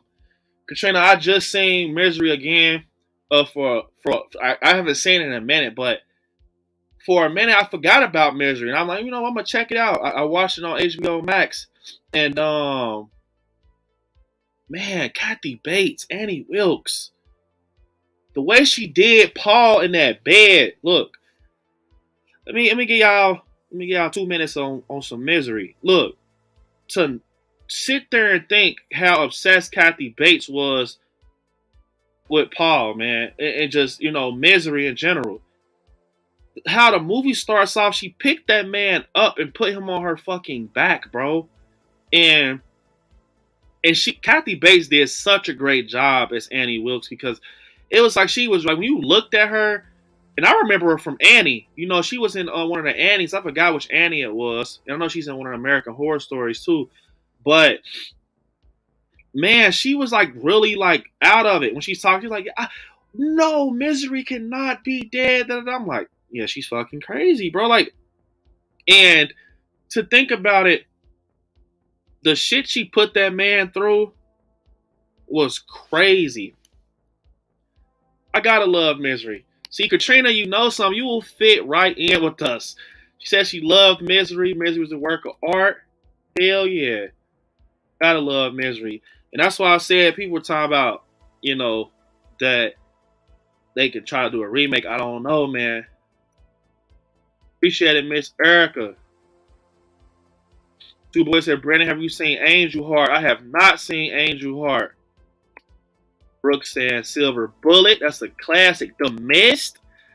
Bro, I love The Mist. The Mist is so good. It's actually scary as hell, bro. Like, see, it's different type of horror films. I think you got creature features, slashers, paranormal, and you got shit like The Mist. So I'm going to say it again.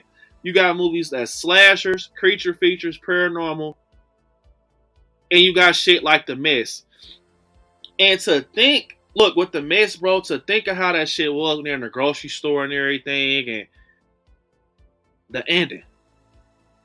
What in the entire, like, bro, look, it's like with The Mist, I gotta watch that shit like every 2 years, because every time it ends, it fucks my whole day up. Not because of the ending of it being the ending, but because how it kind of panned out and everything. I got still, like, just talking about The Mist right now has me feeling weird. Like, that's what I'm saying. Certain films like The Mist, The Fog, and all that shit is just like, man, it's no conclusion for real with them type stories. It's just like, it's like those films are made just to mind fuck you for real. Man, I just want to say this, you guys. I appreciate you all so much. Shout out to the new members of the channel we gained tonight. Seriously, Katrina being one of them, rocking out with us. And like I said, man, it's been fun, bro. Like just rocking out with you guys, and you all been really stating some cool shit in the chat. Like we've been having so much fun. And wait, see, look, I've only been trying to elevate with our streams, like just great topics. We did the we did the stream versus Halloween stream. We did the Final Girl stream. We did the old versus new horror. I can't tell you what we do next, but wait till you see what the hell we do next. It's gonna be a good one, man. Don't even worry about it. I'm not even giving no clue out. Wait till you see what we do next. I didn't like the miss because of the ending. Yeah, that ending was some wild shit.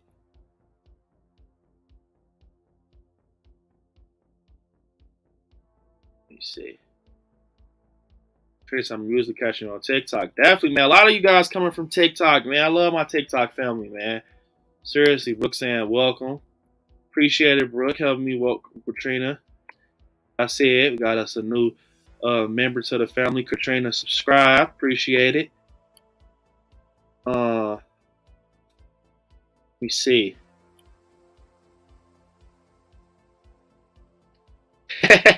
Donnie said 1408 was so fire. I was out. Oh God, I was out. Yeah, 1,000,000,000%. Yeah, man, I loved it.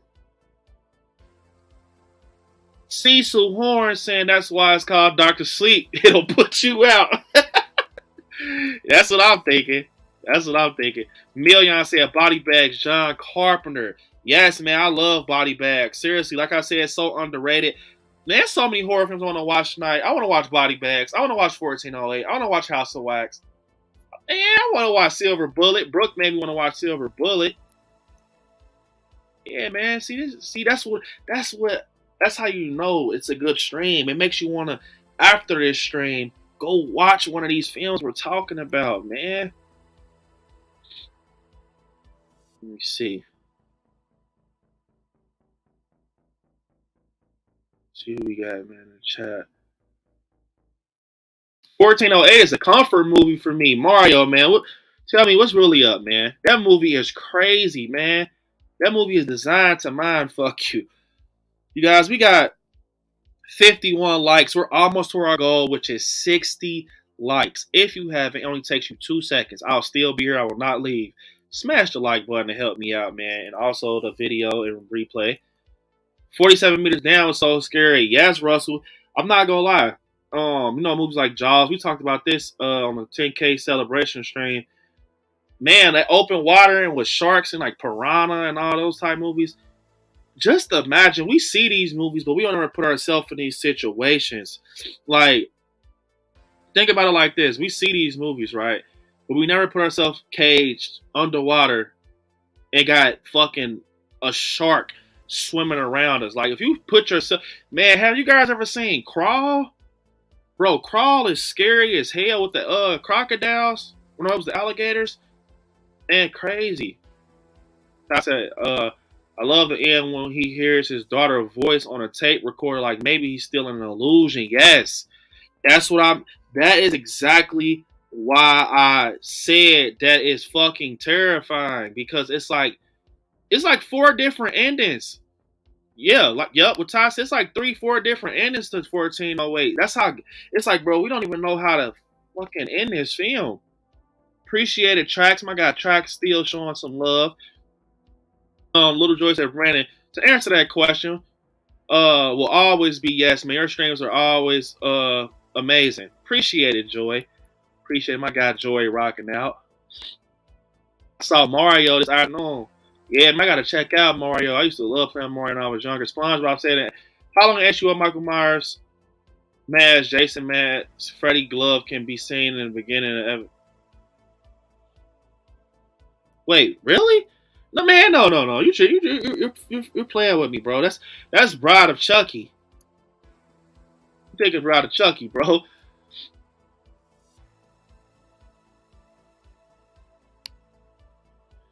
My guy Juice in the chat. What's up, bro? Juice said, it remake 100% percent better than the original. Ooh. What you guys think about that? Because you know we had this debate. What was it like last year? We were talking about Tim Curry and Bill Skarsgård. Look, we kind of debated on both of the it's. Pennywise, we debated who's better, Bill Skarsgård or Tim Curry. I went with Bill Skarsgård because he's great. But a movie as a whole, that's hard, bro. Because, man, look, it was something about the original It when I was younger. Like I said, my grandma, she used to scare me with that. Like, seriously, she used to scare me with the Tim Curry's It. And he was fucking terrifying. And the reason, look, it's hard. Like, I can't even make a decision for real. I want you guys to comment in the chat what you think, man. Original It or remake It. It's like the original It was disturbing, like, and they didn't have to put too much into that story. It was about, you know, the Losers Club and Derry go down to the Barrens, kind of discover Pennywise, and that's the story for real. And he's just terrifying. But the reason I say, you know, it's kind of hard also was because of the scenes Tim Curry was put in. Like, you remember his hand comes out in the shower. Was that Richie? And he comes out the shower and he's like, like, it was something about the scenes they put Tim Curry in the original that made the movie, you know, that made the movie a little creepy. But when you go to the remake, I feel like it was something going on with that. Like, you had a lot of Stranger Things.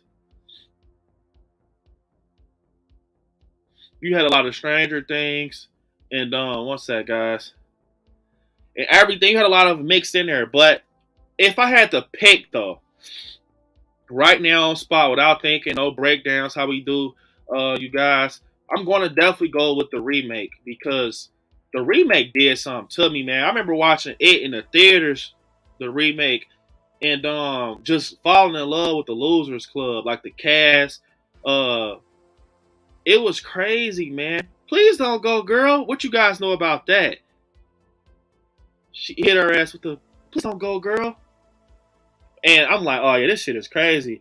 Nicole said remake It is definitely scarier than a remake. Yeah, I'm not going to lie. Bill Skarsgård, people say that Tim Curry is more disturbing. Look, the reason I say Tim Curry was disturbing was because he was plain, if that makes sense. He was plain, so it's nothing more scary than a clown painted white, red hair, baggy ass clothes. And for that time being with it was like, of course you're gonna be scared of that. It wasn't nothing out like that with It. It wasn't shit out like that when Stephen King brought us It. And Tim Curry already looks creepy, bro. Like, sorry, I'm not trying to be funny, but it was just something different. So I feel like Bill Skarsgård, once he got that opportunity, he had time to have fun with that shit. Like, bro, you remember the stuff that they did with the CGI, not prosthetic, bro? He's turning and shit. And he jumps on the coffin with Richie in there, and he's like beep beep, and he's chasing him. Man, it looks all CGI and cartoonish, but bro, that shit is low key scary, man. That shit is low key scary, and a lot of the things that Bill Skarsgård did, like, okay, the scenes, I feel like the scenes in the original It made Tim Curry. How claustrophobic those scenes was in It. Because you think about it, a lot of those scenes was very claustrophobic. They kind of inserted Tim Curry in that, like, you know, in certain scenes, like, okay, submit Tim Curry right here and make him do something. And it worked for the time being. But with Bill Skarsgård, he kind of made the film. I'm going to tell you that. I'm not about to say that he, like, you know, he's nothing, because Bill Skarsgård is amazing, man. Barbarian, he even was creepy looking. But I feel like anytime you've seen Bill Skarsgård in the remake, even in Chapter 2, he brought energy with him. Like, it's like that's what it is. Bill Skarsgård brings so much energy and, you know, character, like, elevation to Pennywise. It's crazy. Like, he's dancing and shit, coming out the projector, getting close, and he's so in character. He's slobbing and shit. Like, he's like, that's what made this guy scary to me, was he actually wanted to eat these fucking kids, bro. Like, I read the book a long time ago. I kind of started it, it was like senior year again, but if you read it, you know, Pennywise is technically a female. And if you guys, you know, enjoy Stephen King, you know that. Pennywise is actually a girl. And he can morph into spiders and family members and shit like that. But, you know, he survives off fear. And to know that he wanted to eat these kids, he's slobbing like he's hungry and shit. It's just crazy. They tackled that whole. I feel like, and I talked about this before. I feel like if you are a real It fan, right? If you really like, I'm gonna move on from this. Definitely appreciate you saying this, Juice, because this definitely had me going. But it if you read the book before and you kind of remember it, you will know that the remake actually focused more on the book than the actual film when it first came out. So, what's up, Kim? Kim saying, hey. What is up, Kim? We all love Kim. Kim also saying, I'm late this evening. It is alright. It is okay, Kim. We're happy to have you. We all love Kim, guys. Oh, shit, Brooke. Hey, Brooke. I'm like, Brooke, what is monkey shine, Brooke? And guess what Brooke says, you guys? Read the comments. She says, I haven't seen Monkey Shine, B. I'm like, damn, what is Monkey? So anybody in the chat, before we kind of end off, we're going to wind down here. But what the hell is Monkey Shine? I have not seen it yet, DJ. I got to check it out. I know you told me to check it out. Monkey Shine is a classic. Hey, Million, bro. Come on, man. Give me a description real quick. Maybe this would be the movie I could watch for the night. What is Monkey Shine? I love 13 Ghosts, Juice. Fun fact, Matthew Lillard, when I met him, he actually said that he didn't enjoy 13 Ghosts. Matthew Lillard said he did not enjoy 13 Ghosts, man. I remember I said, bro, I was talking to him like, bro, I loved you in 13 Ghosts. I said, but I like, you know, I kind of found you from like Scream and Scooby-Doo. He was like, man, 13 Ghosts is like my least favorite, man. You know, plenty of stories about that. I remember he said that shit. He does not, like, I'm not saying he takes it away from himself, but from what I heard from Matthew, that was like his least favorite he did was 13 Ghosts. I don't see why. I couldn't, you know, you can't have that much time with Matthew. He's very busy at conventions, but I love 13 Ghosts, man. All those ghosts and shit, bro. The bigger one with the kid on the neck, that shit was creepy. Then I'm talking about this a classic. Man, what is Monkey Shine? But I remember seeing Monkey Shine's VHS cover when I was younger. I always wanted to see it. Same thing for Basket Case. Bro, I'm trying to find out what is Monkey Shine, bro. Yup, gotta love the Howling, Brooke. Howling. Hey, you guys, if you haven't seen the Howling, you gotta check it out. And you love werewolves, bro, watch the Howling. American Werewolf in London, classic. Silver Bullet is a good werewolf movie too. You saw I just rewatched Deep Blue Sea, really terrifying. Yeah, the open body water shit. Man, I ain't gonna lie. They need to come out with some more creature features for sure.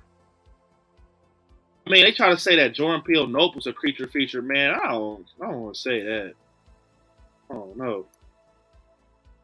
So my guy Jason, man. Jason said, what's up? I like Scary. I gave you a thumbs up. Listening to Full House theme song. Who doesn't love that song? Shh, I love me some Full House. Gotta love Full House, man. What's up, Jason? He said, oh my God, bro, I just found out about the original Jurassic Park books. It's terrifying, man. It's actually horrific. See, I ain't never dived into Jurassic Park books, but man, I ain't gonna lie, dinosaurs in general just fucked up. You know, 65, that movie just came out there and check it out. But yeah, I think dinosaurs and shit creepy. I really do think though, for real, like if they could make a horror movie about dinosaurs, that'd be crazy. Cause you know, dinosaurs definitely they try to say they were here and stuff like that. That's a whole talk for a different thing though. But man, all that shit to me, like King Kong and all that, I know it's fake, but it's definitely creepy as hell when you think about that shit.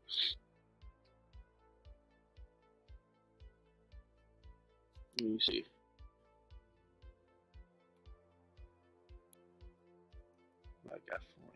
I got for me.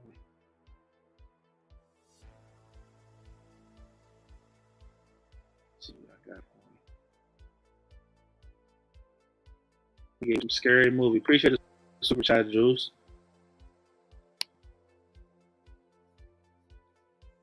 Got another hole in your ass. I spill blood on the walls, then play tennis with your balls. If the phone rings, don't answer that call. Gonna slit your throat, fuck you like a goat, peel your foreskin off, and make a winter coat. Peace. Did you ever watch Cloverfield? Oh yeah, come on, try. Yes, Cloverfield is one of those movies too, man. Cloverfield is a effed up movie too. I would love to meet Matthew Lillard. Man, he's cool as hell, man. He definitely, and he loves convention. So, Adam said, Monkey Shine is about a man in a wheelchair who has a support monkey, and a monkey starts acting disturbing.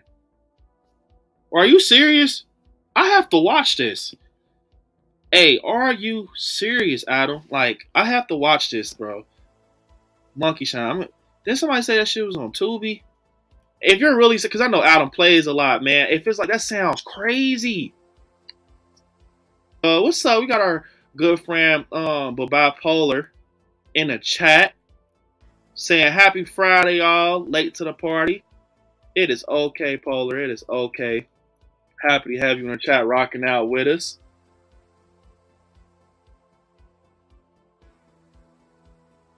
Happy to have you in the chat rocking out with us, Polar. And they filmed the reshoots, or I think the reshoots are maybe. Hey, what are we talking about right here, Donnie? Maybe I dived in on the convo with Donnie. Someone else. AB, Full House or Family Matters? Bro, I can't answer that. I can't answer that, DJ. I love both, man. Seriously, that's a talk for a different day. Y'all see this question DJ just asked?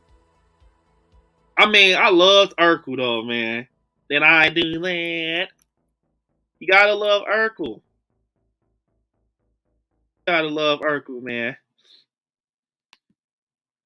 Donnie said, no, that was about 13 goals. Let me go back up. And they filmed the reshoots, or I think the reshoots was maybe the last day of shooting, the day after 9/11, so everybody was in a sad and depressed. Yeah, it probably was that, but I remember I was talking to Matthew when I first had met him, and he said that, because, yeah, I was telling him, like, man, big fan. You know, you don't want to talk a celebrity's head off, but Matthew's a cool guy, but I'm like, yeah, man, Scream, and that's how I came across you with Scream, and I wasn't ashamed. Scooby-Doo, goddamn, you gotta love Shaggy. I love the first Scooby-Doo, the live-action Scooby-Doo, seriously. Spooky Island, what y'all know about that, man? We talking all about these horror movies. What y'all know about Spooky Island? Matthew Lillard, Spooky Island with Scooby. Oh my God. But y'all had told him that he was kind of cracking up, like not cracking up, but he was like laughing. I was like, I actually enjoyed, 13 Ghosts. But he didn't like cut it short, but he was just saying like, out of all the projects he's done, 13 Ghosts was kind of like, he ain't trying to get into it too much. But I'm like, I kind of got the impression that he wasn't too big on 13. But I talking about like, Scream, Stu Macher and stuff like that. But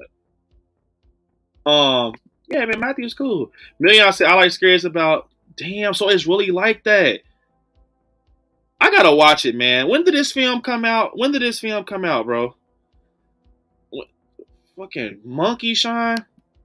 Man, we talked about so much tonight, bro. I had so much fun on this stream. So TikTok, I appreciate you guys too, man. Tracks, Lily, all you guys rocking out. But man, this was crazy.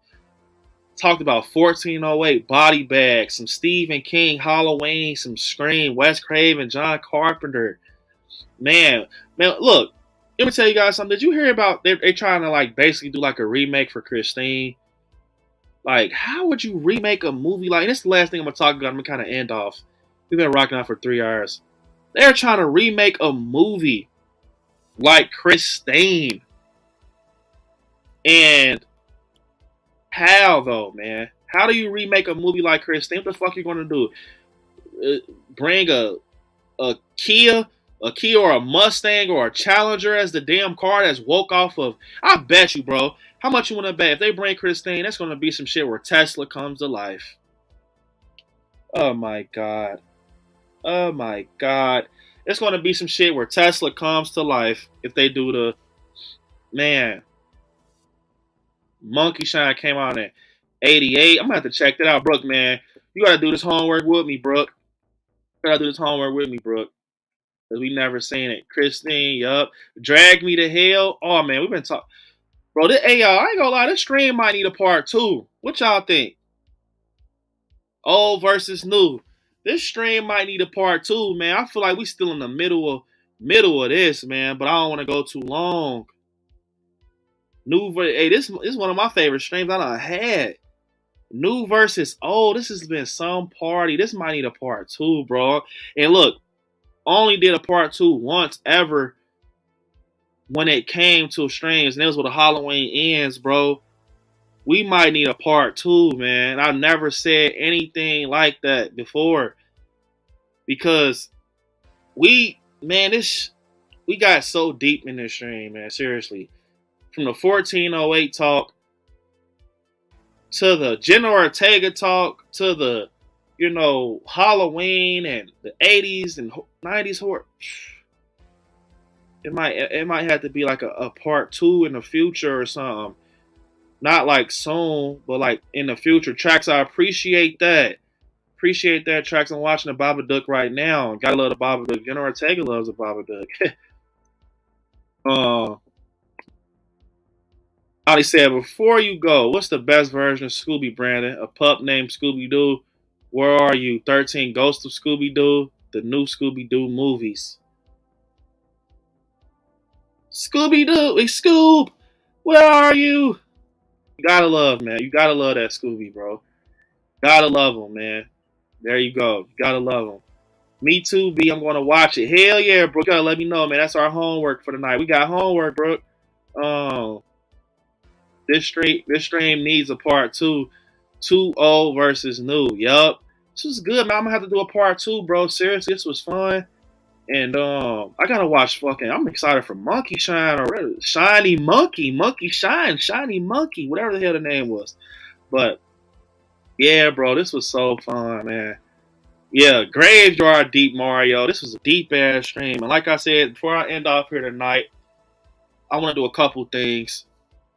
Shout out, look, give yourself a pat on the fucking back for everyone who rocked out with me for the whole 3 hours, including the people that had to jet out.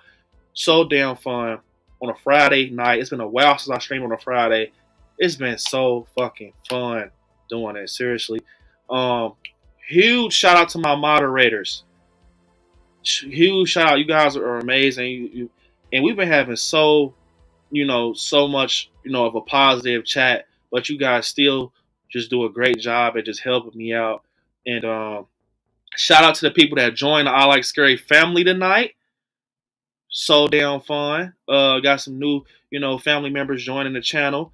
Also, shout out to people that became channel members. Russell actually got a gifted channel membership by Two Boys. Shout out to Two Boys also having his 7th anniversary for being a channel member. Shout out to my guy Two Boys.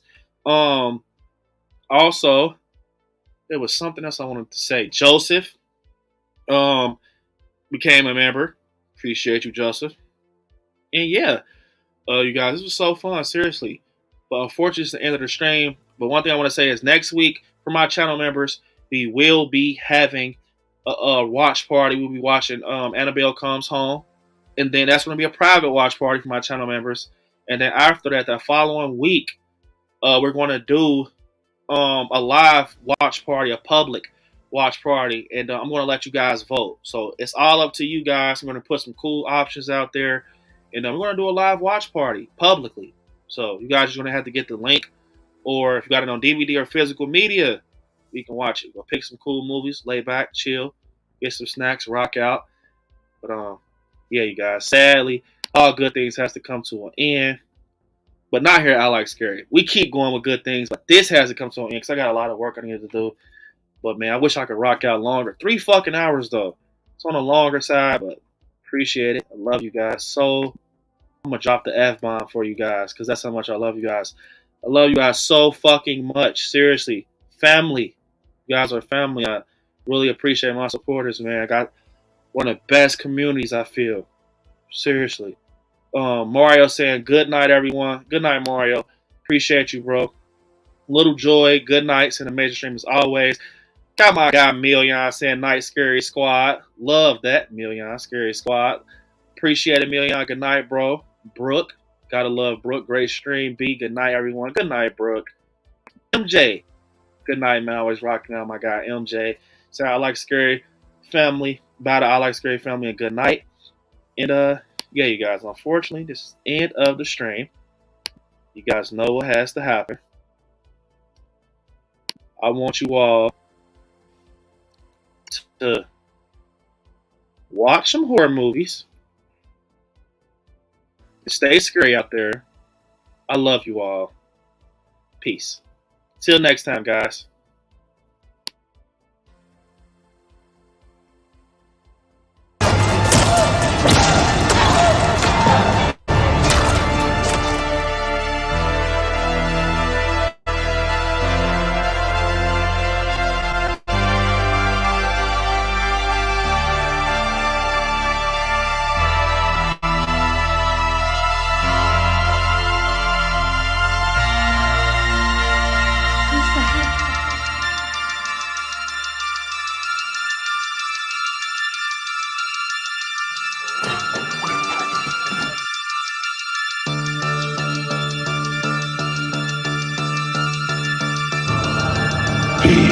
My victim.